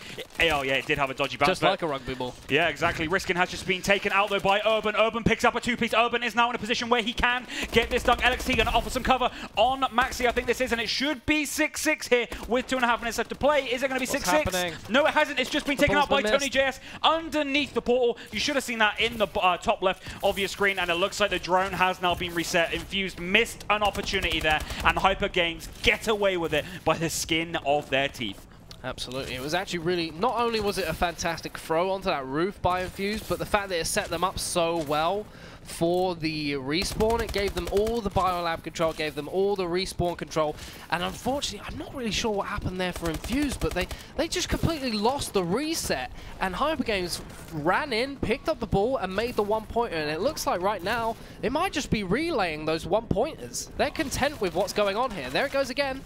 Oh, just missed. Sloppy there from Riskin, but obviously 7-4, they're in a comfortable lead. That's what fairly comfortable, I should say. And as you can see, LXT is now on that drone. He's just launched it into in this ring area. Looks like Urban's going to be pushing into this top Eskies area, and Quicker is going to be trying to get that drone to him. But as you can see, the wraparound is on, but HyperGames can pick up some kills here. So Urban is going to try and fall back towards his own base. Is he? No, he's not. He's just going to try and lock down that spawn. But it looks like the drone's been taken out. But this was the risk. Urban should have pushed in, but it looks like he's just made up for his area. He picks up a big big, big kill there in the round orange. And has he done enough to delay this HyperGames attack? HyperGames, Sui's off the side, reset coming to play. Just over 1 minute left for HyperGames to hold on here. Yeah, very, very smart plays from them. Just to throw it off, not go for the points, just get that ball off the map. I'm sure there was someone who was calling it out that they were on the reset as well, and they managed to throw it out for the timer, and they're just going to rock this clock down for as long as they possibly can. Looks like Infused are set up on the ball as well for the respawn. It's just up to HyperGames to try and hold this out for 1 or 2 more pushes, and they should be home dry for the guaranteed 1 point in this pro match. There's Alexi duking and jiving. He's going for the 1 point. Now, they've got to play this very smart. There's 35 seconds left. Riskin's doing a great job of slaying this out. Melon pushing on to top purple. He does get 1 kill. Can he get his 2nd kill? No, he sponges it. Riskin with a fantastically huge clutch there. 25 seconds for Infused to make something happen. They are moving the ball. Quicker is trying to chase him down with stun grenades. The ball has just been launched out for the reset, Ink, and that is going to be it. Yeah. That is going to be victory for Infused gone. Yeah, 100%. Well, HyperGames, that's credit to them. They just hit back every single time. Infused made a mistake, and Infused did make a mistake. They should have had a dunk when there were 3 down for HyperGames earlier on in this round. However, it shoulda, woulda, coulda. It's 7-5. HyperGames just playing that scumbag technique to perfection. And, you know, you've got to give credit to them strategically. But now it's 3-1. Infused, they can only get 1 point, and the only way they get that 1 point is if they win a map off of host. But HyperGames, credit to you, you hit back, and you know, once again, it was that quick start from HyperGames. A dunk after 25 seconds, being on bad side as well. It looks like Infused, they kept starting their uplinks off very slowly. They tried to be almost too tactical of, right, let's try and approach the reset this way, and they kind of too slow, whereas HyperGames, they just went with their initiative, they just went, right, go, and they just rushed in. Thing is, we can't say that was a host performance from HyperGames because they were off host and they looked just so comfortable. It looked like a fairly smooth connection for them. Obviously, I think we are going to stick with the Infused host now, if I'm not mistaken, and we might be heading back to the HyperGames. Are we heading back to the HyperGames? I believe it's going to be HyperGames. Yeah, so we'll be heading back to the HyperGames host now, which means that could have been the last map of meaning on the Infused host in this series, which is frightening, to be honest with you, because obviously map count's now 3-1. HyperGames just need 1 more map, and they've guaranteed themselves 3 points, and arguably, possibly, guaranteed themselves 3rd spot in this E-Pro League. And for a team like HyperGames to get 3rd, it would be a bit of an upset in my view, because I had Infused down as my dark horse to actually win this league. I thought, you know, if they can pick up a big result against Epsilon when Vitality lost, you know, they could actually go on and win this. But now it looks like they've gone from the top of the table after the first 2 weeks, and it looks like they might start sliding down now, depending on how results go after this week, because if results go against them, if I'm not mistaken, they could go down actually outside of the top 4, which for a team like Infused, they will not be happy with that. But saying that, HyperGames, they've earned this lead. They've earned their spot in the league table right now, because they are currently 4th. Although they're 2 points behind Infused, if they win this, they go above them. And, you know, if Epsilon Vitality, if they drop any points, all of a sudden you've got HyperGames breathing down your neck. You think, well, hang on a minute here. Are we in trouble? And it looks like HyperGames could be that team which is the one to be feared. It could be, you know, I said in the past, Infused hold the key to the title. Actually, maybe HyperGames hold the key to the title. But saying that, HyperGames have already played Vitality and Epsilon. However, Infused, they haven't played Vitality. So if Infused get a draw here, it would still be a good result for them. And then if they went on to beat Vitality, then it would throw things wide open. And this is the great thing about the E-Pro League and the Super 6 series that we've got running here. Map difference is also so crucial. So this title, regardless of how this result goes, is far from decided after this week's play. But as you can see, Biolab S&D, we're sticking with the same map. And the question which I asked you earlier, with regards to, you've just been battered on uplink, do you really want to play another uplink? The same question goes towards maps. If you've just lost on your own host, although it wasn't a battering, it's still a sucker punch. Do you want to stay on that map? Or do you just want to switch and just move on completely? I don't think it's going to be too much of a difference to them. They're 2 completely different game modes in themselves, and with Uplink, I think it's fair to say that Infused have got some work to do on Uplink. They just didn't play the drone reset particularly well. I think the the reset game from HyperGames is something they've definitely spent time on. They were there on every reset when they needed to be. They called it out. They tactically reset the ball very well. Even if it wasn't for the 15-second timer, they managed to get the ball out and reset it for their team to be able to throw it out for the reset time or to be able to get the slaying down. It was just well played by them, and for Infused, they basically want to try and forget what has happened in the past respawns and be like, okay, well, we've lost the opportunity to win it. Maybe we should have picked the game modes in different orders. Maybe mix it up a little bit. They've got Search and Destroy twice now.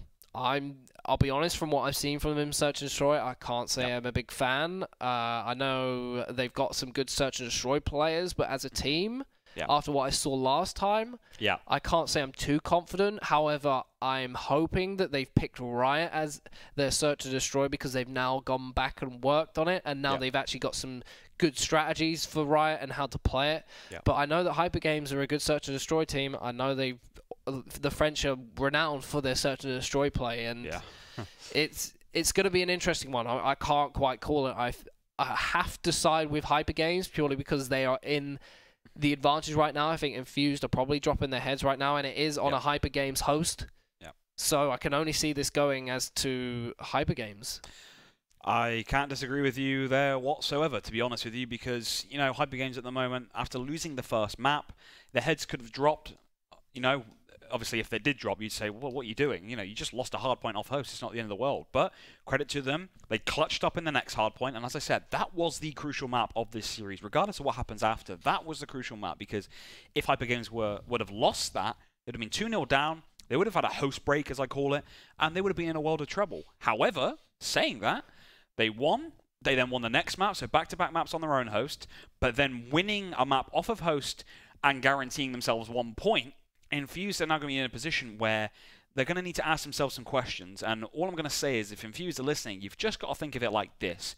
If you get yourself a point, you stay above HyperGames, and you never have to play them again in this EU Pro League. Get them out of the way, get yourself a draw, and you're guaranteed to stay above them. And then you've got Vitality. That's the game you can then move on and worry about, because them 6-0ing Millennium goes to show that they've got, you know, they should have the rest of the series in the bag against all the other teams. I think they've still got to play a couple of the foreign teams as well as Vitality. So if they beat Vitality, they could go on and finish second. And, you know, speaking to the likes of Quicker and Infused, etc., they said they'd take second all day long.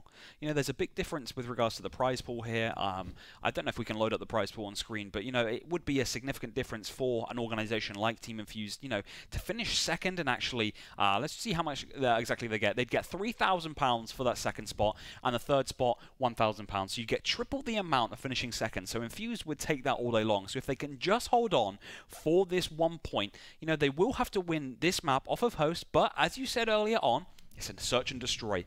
Connection isn't as big of an issue. So, you know, I don't know if they can hear me. Maybe I should be a coach and not a caster, but we'll see how this goes. Bye, LabSD. I'm going to put my credibility on the line, and I'm going to say this is going to be 6-2 in favour of HyperGames, because I just think they're too strong at the moment, to be honest with you. I think through this entire series, HyperGames have picked the maps very well. They've almost picked them to excel in their own rights and have things work to their advantage. I mean, the Solar, they knew that, it seems like they knew Infused would just challenge hills by themselves. They weren't particularly well organized when it came to pinching the hills together. They put the connection in their favor, it worked out for them, and they took advantage of each individual kills that they could get hold of.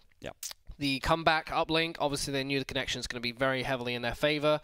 They knew that Infused weren't particularly well set up for comeback. They've lost it in the past, and for them, it just worked out very well for them. They set up very well. They knew that they could get that strategical connection cheese going in their favor.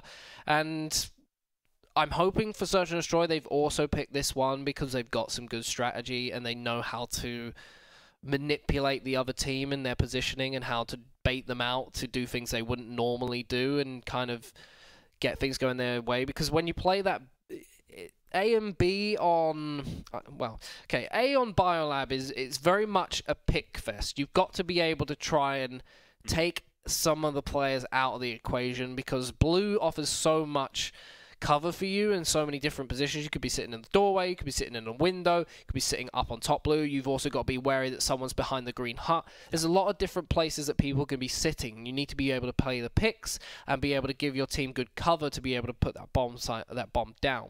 Yeah. B is very much rush happy. Because once you're in that building, it's very easy to set yourself up and keep a team out. So if you can rush in there, which is a very common thing for B, it's not a pick game that you play on B very often. It's very much about rushing in there. So you've got two very contrasting kind of maps, bomb sites. So I'm expecting HyperGames to have a couple of tricks up their sleeves. Yep. I'm not too sure Infused have got anything for them on this Biolab. I think they've picked Biolab for a reason. I know that the HyperGames are very smart with how they've been picking these maps tonight, so I'm hoping they've done that for a reason. And I spoke earlier in the show, before you turned up, that Infused to pick Riot. And last time we saw them in Riot, I think it was a 6-2 to Epsilon, or a 6-1 or something like that. Yeah, it wasn't and close. they just looked completely clueless. And this was the first week that LXT had picked up for them. Yep. So I'm hoping they've gone away and they've picked this map specifically for the reason that they have got some strategies for it. Yeah. Or it could be that Riot's one of those maps that, as a search and destroy team, you don't need a huge amount of organization. You just need to be able to do something as a team. Yep. And maybe it's going to work out in their favor. Yeah, well, to be honest with you, you were describing both the bomb sites, but this is what I love about Biolab. Both bomb sites are feasible. The A site, you can get the bomb down. B site, you can get the bomb down. And obviously that sounds very, very self-evident, but on a lot of the S&D maps on Advanced Warfare, they tend to be one bomb happy, so to speak. So take Solar, for example. It's very B heavy. Most teams always push B, and although I say the rotation is key and you see a lot of rotations on Solar, you never see, or you rarely see, teams just go all out on A. You do from time to time, but generally speaking, it's one bomb happy. Biolab, this looks confident. Very, very unpredictable. And as you can see, HyperGames, they're not messing around. They're pushing into B. They know what they want to do. They're pushing into B straight away, and look at the positions from Infused. Oh, it's one kill already. Oh, that's just beautiful from HyperGames there. Just look at how easily Infused were just picked off there. Infused weren't set up correctly. It's 1-0 already, and this is what you were saying before this map even kicked off. HyperGames, they've probably got some strats up their sleeve. That's why they picked this map. They didn't mess around. They went to B. 2 players pushed outskirts, 1 player pushed into purple, 1 player pushed on top purple, and it was easy as 1, 2, 3. Maxi picking up a 2-piece in that round, and HyperGames, could we see a hot 6-0 here? We could well do. I think HyperGames played that really well. They basically banked on hoping that they had spread their team out across the 2 bomb sites, and they put all their money on moving to B and getting them in a 2v4 situation, which is exactly what they did. Worked out very well. They didn't even do anything particularly special. It just worked for them. Riskin and Veziok moving forward together. Maxi gets 2 kills. Maxi gets 3 kills. That is in it. Yep, that is a wash. Well, to be honest with you, there's... I just point this out for everyone on the stream. Most of you guys probably already know this, but if you kill a team so fast that it glitches out the round, well, it's just a 3-piece as well from Maxi. Unbelievable. I didn't even know he got those 3 kills, but HyperGames actually glitched out the round there, because if you kill a whole team within the first 15 seconds of any round of S&D, you glitch out the game. To see that at a pro level is ridiculous. You see it on the amateur scene. Hell, you may even see it in ranked play. And I keep talking about ranked play. I'm a pub stomper. That's what we do. But generally speaking here, folks, if you kill a whole team in 15 seconds on pro level, the chances are one team is doing things wrong. HyperGames again starting like a house on fire. Maxi getting the bomb straight down. He's still flawless, and it's 4v2. Infused desperately need to slow the pace down, but HyperGames aren't going to let them do that. They're going to get the bomb down. They're going to force Infused hands. Melon's just been picked off at Bio. It's 3-0 after literally, 3 minutes of play? When do we ever see this? And this is what I'm saying about Infused. What's with the slow starts here? We've seen it on Biolab uplink, we saw it on Comeback uplink, and now we're seeing it for the 3rd map in a row on Biolab S&D. What's wrong? I don't think there's too much wrong. I think I said strategical connection cheese earlier, and I want to throw it out there again that if you know you've got a connection advantage against someone, you use it.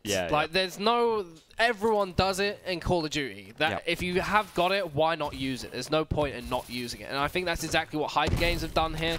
And Infused are kind of at the start they weren't ready for it. They were banking on hoping that they could outguess the other team and you know, like, be able to catch them out. They're basically what Infused are doing is trying to guess what HyperGames are doing instead of just playing their own game, because that's all they can afford to do. There, it actually worked for them pretty well. And well, sorry, one round on the board. Sorry to cut you off there, but whilst you were speaking, that round started off, and I like swear to you, it went trade, 1v1. That was one of the most aggressive starts to a round I think I've ever seen on Call of Duty, because it literally went trade, and you don't really ever see that. I mean, you might see that in a slow-paced round over literally the 90 seconds you've got, but to see that in, you know, all condensed into 10 seconds, it's absolutely crazy. But Melon there, I think it was, went big with the kill cam, 3-1, Infused now. Maybe they can build some confidence off that. They've just won their first round. They're not going to get the hot 6-0. So now it's all about the Infused setup. As you can see, Quicker is on top purple. Looks like Melon is down to his left. LXT is in and around that ring area all the way on the opposite side of the map. And it looks like Infused are slowing the pace down. And HyperGames aren't making a rush here, which is a little bit strange to me, because every time they've made a rush towards that B side, well, what a spot that was from Maxi. What a spot. And it looks like he's actually, oh, wow. Quicker actually challenged it. Very risky strategy. I was about to ask, what were you doing that? But fair play. Quicker picks up the kill. It's now 3-1 in round count, so this round is crucial for Infused, because it's either going to go to 3-2 or 4-1, obviously. But Urban pushing through ring here. Bomb has rotated towards this A side. And the barrels come into effect for Tony JS, and he picks up the kill. 3v2, Veziok locking down orange, and it looks like both Infused players in and around blue. Next kill's a big one, folks. Risking trying to get that kill. Melon does pick up one kill for himself. The sponge coming out as Melon is in a 1v1v Veziox. Has he seen him? He's just spotted him a little bit too late. Can he get the kill on him? Veziox trying to challenge that as well. He's going to peek. He's no. Wow. He should have backed off and tried to reload. He knew exactly where he was. It wasn't good. It just was not well played by him there.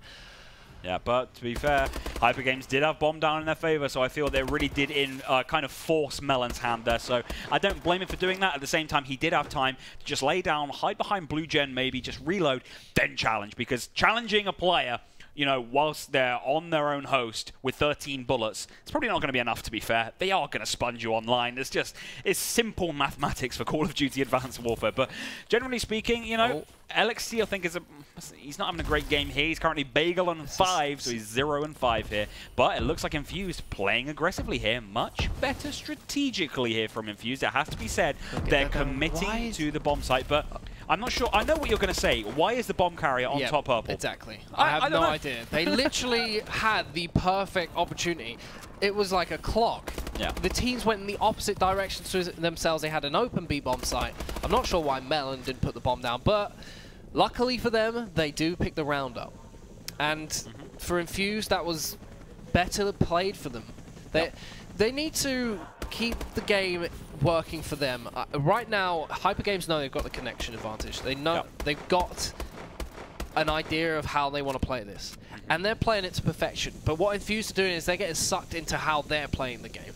The round they won was purely because the guy saw him first. They knew that if they go head-to-head, face-on, even fight, it's not going to be an even fight because it's just going to be a HyperGames advantage going into it with the connections. So they need to play the game that's going to help them attack without having too much of a connection go against them. LXT there, he was Bagel and 6, and he's just picked up a very early 2-piece there after 10 seconds of play. Much better from him, and now Infused are in a commanding position of this round. Although there's a big trade there from Veziok on Urban. Melon's going to just shoot up those barrels there. I'm not really sure why, because he's just going to push on top of them, but regardless, it is now 3v2 here.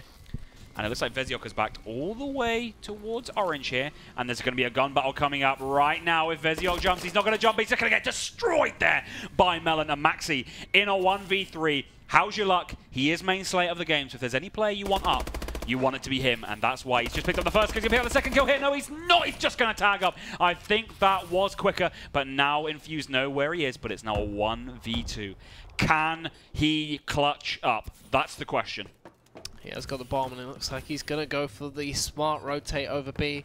two members from Infused watching that A bomb site. I'm not sure they quite clocked on. I think they're just going to wait for the bomb to go down and try and pinch it together. They have actually decided to rotate. They could catch him with his pants down. No, they haven't decided to check it quickly enough. Ooh. One's gone through ice. Is he going to spot him? Has he seen him? I don't think he has. They have actually backed out onto the snow. One on purple. Alex, you just be spotted. Why are you challenging that? Oh, you should not be challenging that. Maxi uses that overused spot on top cupboard area, but it looks like a defuse is coming to effect. No, it's not. It looks like Quicker, is he? It looks like he's kind of split here, but what an unbelievable 1v3 clutch this would be. But Infused, Quicker goes big. It's 4-3, and what a crucial round that was for Team Infused. It's now 4-3. It would have been 5-2. I was convinced Maxi was going to get that 1v3 clutch, but Infused, they're now still in this, and they can take a lot of positives because that's back-to-back rounds for them. It's another round that HyperGames have lost because someone's just aimlessly sprinted around that door. Yeah. We saw it when Infused won their first round. HyperGames player just ran straight through the door. Not really aware of what was going on, and he got picked off by Urban. Once again, it's happened there. As we're on board with Quicker right now, 4-3, as you said, to HyperGames. They're Infused playing a much stronger and much better game. Yeah, 100%. Well, it looks like Urban's already been first-blooded by Tony JS, and Quicker is going to be under fire here in and around purple area. And as you can see, it's now 4v3 to HyperGames. They don't need to push in. They're going to be happy at this stage, and it looks like Quicker has just been spotted in around purple outskirts. He needs to move here. You cannot challenge this with a submachine gun. Tony JS has just picked up a kill in around this top purple area as well. Quicker seems to be pretty trapped here, it has to be said, although he has just picked up an AR, but Tony JS just outside that window area, and it looks like Maxi's just spotted him as well. Quicker's going to challenge that, but now he's not in a great position, it has to be said, but Alex, he does take the pressure off ever so slightly here, and rather than 2v4, it's now 2v3. He's cleaned that bomb site up for them, so he could go for the wraparound, but Quicker has wasted a lot of time outside of B. And it looks like HyperGames are aware of this rotate. He could double rotate back to B, but there is a man sitting in there waiting for him. I think Alexi's just trying to take some of the pressure off for him so he can get the bomb onto that bomb site. And he's going to go for the plant. Well, it looks like both the HyperGames players are pushing towards this bomb site as it goes down to Alex. He's going to need to offer some covering via head. Quicker has just been tagged up around this corner. He's going to get away with his life. Just not really sure how, but it looks like Tony JS can pick up this kill. He does pick up the kill. So does Maxi. It's going to be 5-3. So HyperGames just one round away from guaranteeing themselves all 3 points in this EU Pro League week number 4. However, Infused have shown they can win back-to-back rounds. If they do it again, it will go to a round 11, and as we always say here at Gfinity, anything can happen in a round 11 game. Absolutely. I mean, Infused just not playing to their strengths. They started to do it a little bit more in those past 2 rounds that they won. They started to play their game and change things up a bit because they know they can't go head-to-head with the HyperGames right now. The connection is just not working out for them, and it's just not the best showing from Infused. HyperGames know what they want to do. Very questionable tactic from Tony JS to take the bomb onto purple roof. Alexi's going to call that out to his teammates that the bomb is down. It has been picked up, though, however, by... who is that in the background? I can't see. I believe it might be Veziok who's got the bomb. It is. Oh, Gunbow going in right now. Quicker needs to escape with his iPhone, and he doesn't. Veziok trades it up there, and it's now 2v2. And as you can see, Veziok's just picked up another kill. LXT... He was bottom of his team. He's 4-8. He's just spotted him, though. Gunbow coming right now with this sniper. Oh, no. Why would you try and snipe that? You're in a 1v2. Try and get the quick pick. Move on. Infused, guaranteed not to get a single point now from this series. And what damage could this do for not only their title ambitions, although they were very slim ambitions, it has to be said, but what will it do to their confidence headed for that top 3 spot? Because in my view, you know, at this stage, I'd be pretty demoralized, it has to be said. I'd be to a stage where I'd be like, you know, although we're playing for map difference, I mean, it's great, we get to play all 6 maps with this series set up, etc. It's very hard to bounce back from the upset because they've now lost 4 maps on the bounce. This could be 5-1 in favor of HyperGames, which neither of us predicted. I mean, I predicted a 3-3. I thought it was going to be a lot closer than this. You predicted an Infused win. So HyperGames... 5-1 win as well. Well, it looks like it could be the other way round. But this happened when Vitality played HyperGames. I keep bringing it up, but we both made predictions. Vitality to win or a draw, be a fairly close game, but Vitality definitely the stronger side. However, HyperGames, they're showing up and they're saying, hang on a minute, do not underestimate us. We're still here. Yeah. They are literally screaming at us, we are here to play. And credit to them, they've caused some upsets. They've beaten two, well, yeah, they definitely have beaten 2 out of the 3 big dogs, so to speak, in the EU Pro League. And now they are the team to fear, essentially, obviously behind the typical top 3, which, I mean, everyone said before this EU Pro League even kicked off, any team could finish 4th. It's that close. Now, it looks like Infused are guaranteed the 4th spot, HyperGames guaranteed that 3rd spot, and then Vitality and Epsilon are going to fight at the top 2. I mean, that's just me being, you know, overly optimistic, perhaps. But, you know, it all depends on results elsewhere, I suppose. I mean, G2 are currently playing Epsilon. You know, hosts come into question there. Could we see an upset on that front? Probably not. I fancy Epsilon to actually walk away fairly comfortable from that. Probably be a 4-2 victory in my view. But, you know, there's a big difference between 5-1 and 4-2 when it comes to map difference. I don't know if we can load up the league table again and see how close the map difference is between HyperGames and Infused, because my guess is it's fairly close. Here we go. We're going to load it up right now. So the map difference, oh, it's actually +8 to -2. So actually, it's going to be very different after this. Well, to be honest with you, HyperGames actually need this map now, because if they win this map, they'll, if I'm not mistaken, they'll get +4, which will put them up to +2 overall. Saying that, they'll put Infused down to +4 overall, so it'll make it a lot closer, but I'm not really sure how HyperGames are negative after winning. Well, they've won 2 out of their 4 games. I mean, they did get a draw as well, so that's probably where they lost a lot of their momentum. But, you know, saying that, if Infused lose 5-1, they're in trouble. If they lose 4-2, you have to say, map difference-wise, it's still not looking as bleak as I originally thought. So saying that, maybe we've been a little bit too harsh on Infused, saying, no, this is a crucial game. You have to win this. You have to win this last map. But saying that, you know, it'll be interesting. Riot S&D, this is the Infused choice. Last time we saw Infused on this map, they struggled very, very badly against a top side in Epsilon. Have they gone away? Have they worked on their weaknesses? Or are they just asking for a beating? Because on your screen right now, you can see Infused winning the first map and then losing 4 maps back to back to back to back. And that is going to be demoralizing for any team in Europe, whether you're a professional, whether you're an amateur. So, can they bounce back? There's only one way to find out.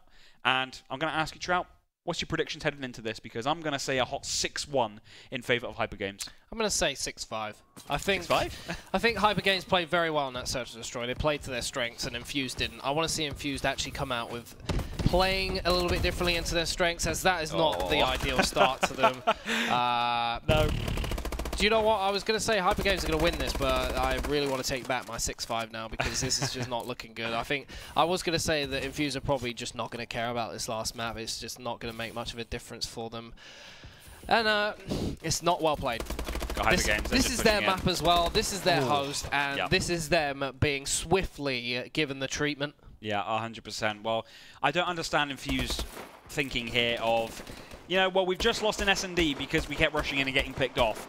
So what we'll do in the next map is we'll do exactly the same, and something will change. It hasn't changed, especially like a map like Riot. If you rush in on Riot, the chances are you're just going to get first picked. And if you get first picked on Riot, it's such a vertical map and such a big map, in my view, that it's hard to actually trade kills, because obviously there's a lot of ground to cover. But saying that, Tony Jess is going to be using that sniper rifle. He's going to be sniping over towards that second area. And as you can see, Quicko, I was actually below him, so no overkill. This is a PDW secondary, and he's now switched classes. So great awareness from him. Melons did get first blood, but Veziok trades it up here, and it's now 3v3. Urban trades it up, though, in response. Is it going to be another trade? It is going to be another trade here. So Tony Jess is gone trade. We've already seen that between these two teams once. Quicker has just picked up that kill. Is that going to get traded up? No, it's not. It's going to be a big round for Infused. It's now locked up at 1 apiece, and that was better from Infused. Playing more tactically, playing for the picks. And that's what you need to do on Riot, in my view. I'm extremely underwhelmed with the creativity of some of the strats that these guys have got. Like, there's nothing special about what either team's doing. They're just running at each other in numbers and trying to out-trade the other team. When Riot is a huge map, there's lots of different things you could do on this. You could try some pre-nades, you could try running through mid, you could try splitting things up, play for picks, and it's just really underwhelming how uncreative some of these strats are. I'd like to see something a little bit different from these guys. I mean, Infused are trying to push over to B a little bit more, and it looks like they're doing it a little bit with creativity. HyperGames have tried to answer back to it, but it looks like maybe the connection is a little bit too strong for them. If Quick is having a great start to this game as well, and there's one man left. He's actually in the corner. Oh, he's going to pick up 2 kills. 1v3, is he going to pick up this final kill? No! He does! Oh, wow.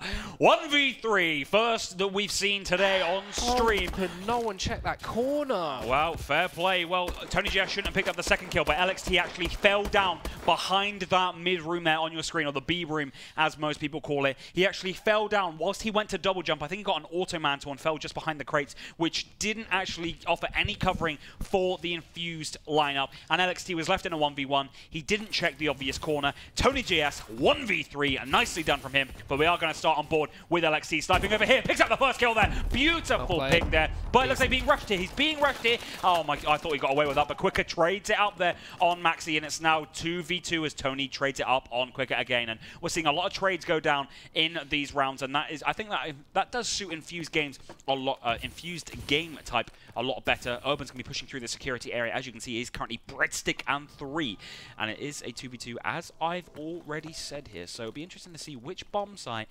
Infused are going to stack to defend. It looks like Tony GS has actually pushed all the way through, and he can jump down and get this bomb down. Melon has just picked up a kill all the way at the back basketball court, though. Tony GS needs to realize, though, that he is in a 1v2, which means as soon as he starts firing, Melon could just be baiting time. Tony realizes that. He's getting the bomb straight down. Great play from him. They are still on that B-bomb site, not really in a position to stop the bomb going down. It is Tony GS, only 1 death to his name. Can he make it 2? Great position from Melon there. That was a spot. Interesting anticipation to go there. Worked out well for Infused, but I'm actually a little bit frustrated for Brandon LXT right now, because he was with that sniper on the roof, and fair play to HyperGames to anticipate that he'd have that sniper. They obviously learnt their lessons from the Biolab where he pulled it out, and he went for the snipe, got the pre-snipe, but 2 people rushed him on that. 2 people ran all the way up A Street, and nobody bothered to cover him. No one was on second L, no one was on lower L, no one was in fire stopping that rush, and he just got completely obliterated and gave up half the map to the HyperGames team. Fortunately, they managed to pull out the victory, but once again, I'm a little bit disappointed with how Infused have played this. Urban's actually pushing straight into mid here. Very risky strategy. He needs to pick up the second kill, in my view. Chokes a few shots there. Tony trades it up. And I don't understand that strategy from Infused. They got a cheap first kill, but then he was in a position where it was always going to get traded, and it doesn't really benefit his team at all, to be fair to him. But as you can see, LXT is now left in a 1v3. He is currently bottom of that Infused side again on S&D, so it looks like he does seem a little bit prone to having slow starts. However, in the last S&D, he did bounce back. And let's see if he can do the same here. We've seen 1v3 already on this map in this series. Are we going to see a second one here? But look at this setup here. He's got 2 grenades in his pocket, but on Riot, when you have no idea where people are, I wouldn't say it's the biggest advantage you can be opting with. He is going to chuck some random nades, see what he can find out. Very interesting ideas. He's actually going to run through the mid just to alert them and see if they face the wrong way. He is currently on that B-bomb side. Yeah, he is. Why is he boosting so much? I think he knows he's pretty much done for. He's just trying to kind of bait them out or confuse them exactly to his position if he can by spamming the jump button and trying to throw anyone off if they are there, because I'm pretty sure if they heard that much spamming, someone would probably jump out and challenge him, and unfortunately for him, no one did, and he just got caught out in the end by some other man. And it just, I think I can imagine what LXT is saying right now. He's just saying, guys, what are you doing? What is going on here that this is happening to us? Why are we not playing as a team? Why am I left by myself? I mean, he's literally just like got onto the map and already they're 3 down. I mean, Urban's flank into mid. It could have worked out for them. He choked the second kill, tried to give them a taste of their own medicine, and to be fair to them, it actually worked. HyperGames had no clue that it was happening. They should have been checking fire, but it's something they need to work on, and it's something that they could bring out again, but they just need to be a little bit more clear on exactly what happened, because I don't think LXT was actually aware that Urban was going to do that. Yeah, 100%. Well, LXT has pushed all the way around. He's going for a full flank, and it looks like he's not going to boost here. This is a wise decision. He's actually going for that little bunny hop technique, which I'm a big fan of, to be fair. I've only just seen that. It looks amazing. Yeah, it's beautiful, to be fair. But anyway, LXT is currently in bottom green area, and he's not really offering much strategical help for his teammates here. And he's actually, it's like he's asking to get picked off here. It has to be said. It looks like he's actually enjoying bouncing around rather than focusing on picking up a kill. It has to be said. But HyperGames here looks like they are making a push towards this A site. Melon does pick up a first kill there, and as you can see, it looks like it is going to get traded up here. No, it's not. Quicker goes big, but Tony Jess goes big in and around this cubby area. Is this going to be a second kill? No, it's not. Big round there for Infused. 3-3, and to be honest with you, HyperGames there, they didn't play to their strengths. The longer the round goes on, the more it favors Infused in my view, and we've seen that from both S&Ds. However, when HyperGames take the game to Infused and rush in, Infused don't really know what to do. It's kind of like they panic, but 3-3, Infused, they're still on to pick up this map, and your prediction of 5-5 is still on, and my prediction is well and truly out of the window. So, yeah, interesting stuff thus far, but we'll see how Infused approaches the attacking round this time. Yeah, I want to apologize for missing a lot of the action now. I was too mesmerized by LXT's bunny hopping, but he actually did a good job of managing to pinch the HyperGames team right into this A-bomb site by wrapping around to their spawn, completely uncontested. Basically locked them in, got onto their third, and managed to snipe anyone up, trying to make a swift exit. And they have just rushed this bomb site right now, managed to get it down. This is looking a lot better from Infused, a lot more organization going into these last two rounds. Alexi's just going to sit behind this bus and snipe anyone who does come from lowers or the top, as he does pick someone on his top third as well. It is going to be Tony JS. Tony JS making him look a fool. It is Veziok left in a 1v2. He picks up the kill on Urban right now. There is a man on third. It is going to be Quicker. He's not going to challenge it. He goes for the Ninja Defuse. Opts not to go for it. Quicker's going to check that right on cue. And he's not even going to make the kill. If he would have gone for that defuse, he would have got it. I'm not really sure what Quicker was doing, to be honest with you. Quicker was way out there. I'm not sure he would have managed to get it. I think maybe had he let Urban go, he could have potentially got the Ninja Defuse. Yeah. But, yeah, Quicker basically checked it on the last possible second that it probably could have gone down. He picked it up at 12, let's say 13 for argument's sake. That's basically 5 seconds. So had he not killed him in those 2 seconds, he could have got it. But I think Quicker knows more, is better than that to be able to not get. Yeah, well, it worked for him. And one thing we haven't highlighted here, Maxi, he's on a bagel at the moment. He's 0-6. And Melon has got first blood. Oh, he picks up a 2-piece, in fact. Veziok does trade it up, though, on Urban. Next kill is a big one. So they're going to be a 1v3 or a 2v2, and it does go in favor of Tony JS here. And it looks like he's just going to try and snipe over this coach area. And it looks like he's actually got a fall back to his own base here. No, the bomb is actually down at A. It's just a glitch from broadcaster mode. Damn you, Sledgehammer Games. But as you can see, confused. Yeah, Tony JS is currently 11-4. The backpack is real right now. And as you can see, LXT is actually pushing the way around here. But we see this position from him every time he attacks. But he didn't actually check the spawn point, which when you go for a full flank, that's what you tend to do.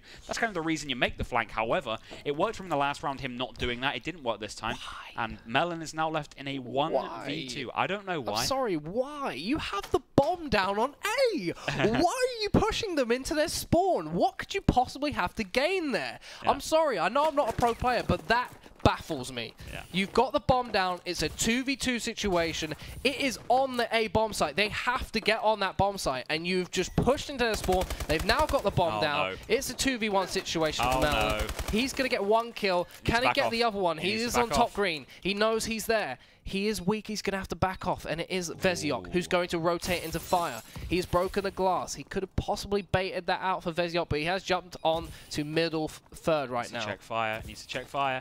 If he peeks round this bomb, yeah, he is. No, he's not. No, timing at his finest. But the gun battle is still on here. Veziok's going to challenge right now. Oh, and he gets destroyed there by Melon. What a kill that was from Melon. I can't wait. I don't know if we're going to see the kill cam here. I don't think we do on this defusing, but that was an absolute melt kill there from Melon, and Infused are 1 round away here from picking up a map in their favor, reducing, or actually enhancing their map difference compared to if it were to be 5-1 if they were to lose this map. However, HyperGames, we've seen them go big time and time again throughout this series.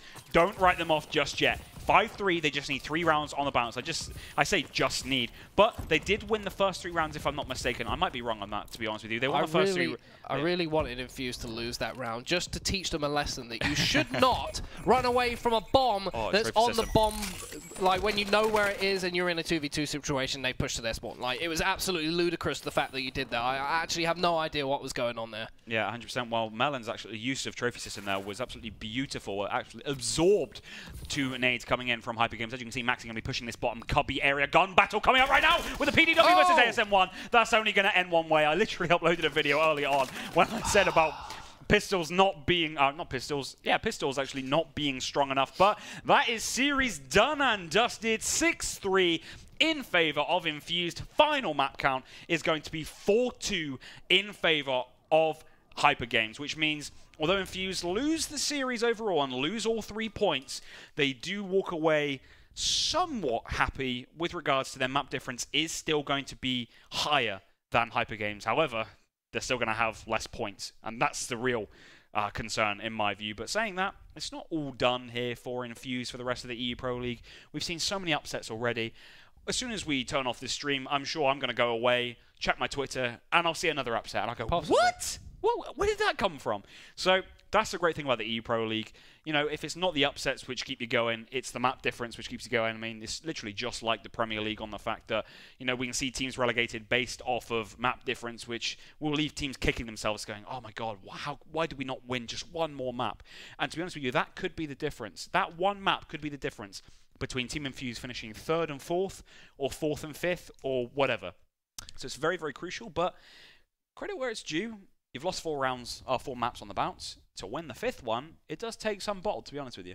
Absolutely. I mean, I don't think there's really arguing it. HyperGames deserve to win that series, to me at least. Even take connections out of the issue. It's just, it was really poorly played from Infused. I don't know how they've been winning their series so comfortably with performances like that and some of the strategies they pull out. Their search and destroy game is, quite frankly, awful. Like, I really don't want to call pro teams and pro players like their strategies awful, but what I saw there was just, it was basic 101 search and destroy that you should never ever challenge a 2v2 situation. When you have the bomb down, you know exactly where it is on the bomb site. All you got to do is just sit there and watch the bomb and let them come to you, because that's what they have to do. And you went to them. Fortunately enough for you, you got lucky enough in that situation. Melon's a melt machine, but it just, I mean, the scores overall were pretty, they didn't say it was as one-sided as it could have been, but based on how HyperGames played their uplinks,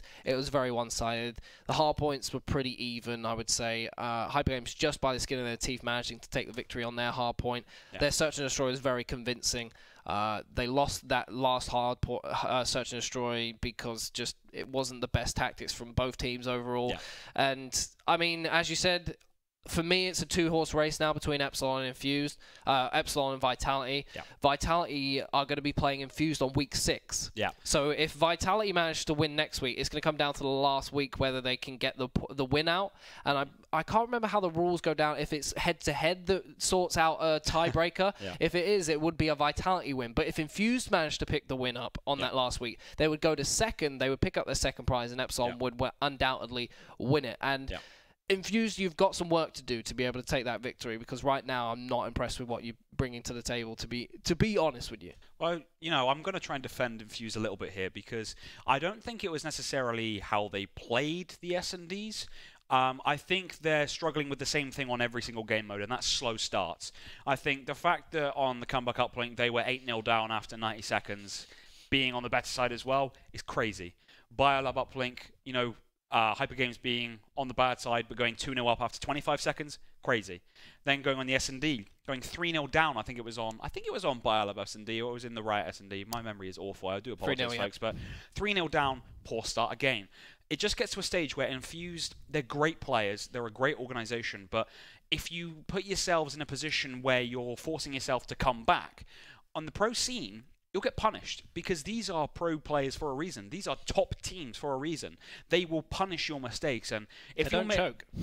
Well, some do, but not very often. Not very often. They know how to close out a victory. Yeah, but Infused, slow starts, you know, they just kind of give themselves a lot to do. And, you know, they are a great team. I think they're going to bounce back from this. I mean, they are still kind of fairly new. They did win 6-0 up against Millennium last week, so I'm pretty surprised that they struggled so much off of their own host with the uplink and the S&D. But saying that, you know, Infused can take some positives away from this. They know what they need to work on. And to be honest with you, what they need to work on is not, you know, starting games a sleeping pace. They need to start hungry, they need to start passionate, and they go, right, let's get this, let's make a quick start, let's rush in, let's play ballsy. That's what they need to work on, in my view.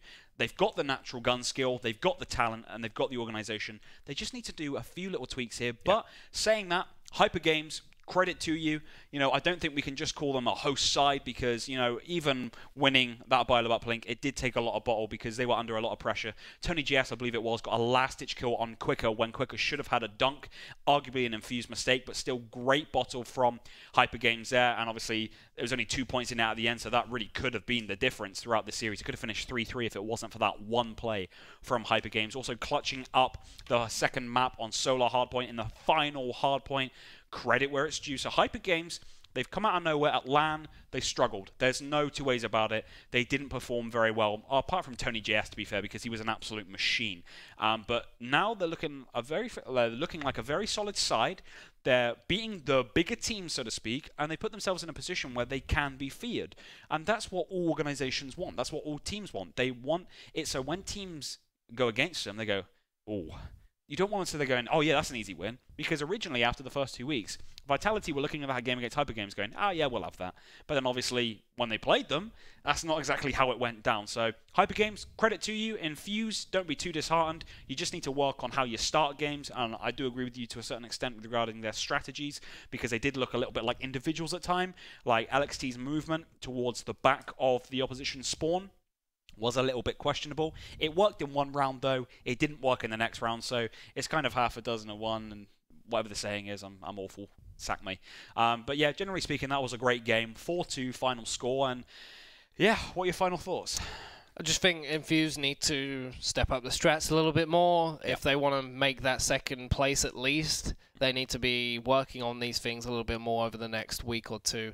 And HyperGames just need to keep doing what they're doing. They're doing a good job. I think they've done a tremendous job with what they've had. But let's wrap up the show now. I mean, we've had a great evening of Call of Duty. Let's have a look at what kind of schedule we're looking at for the rest of the time. We've got 2 more weeks for this Season 1 Pro League, and then after that, we'll be starting on the second Pro League. And as I mentioned at the start of the show, it's the second Pro League season that we're going to be having the end LAN event for, that's going to sum it all up. Great end to a Pro League of Call of Duty for the European scene. And that's pretty much going to be it from myself and Ink right now. We'll be seeing you next Wednesday again at 8 PM for more Call of Duty European Pro League. We hope to see you then. Good night.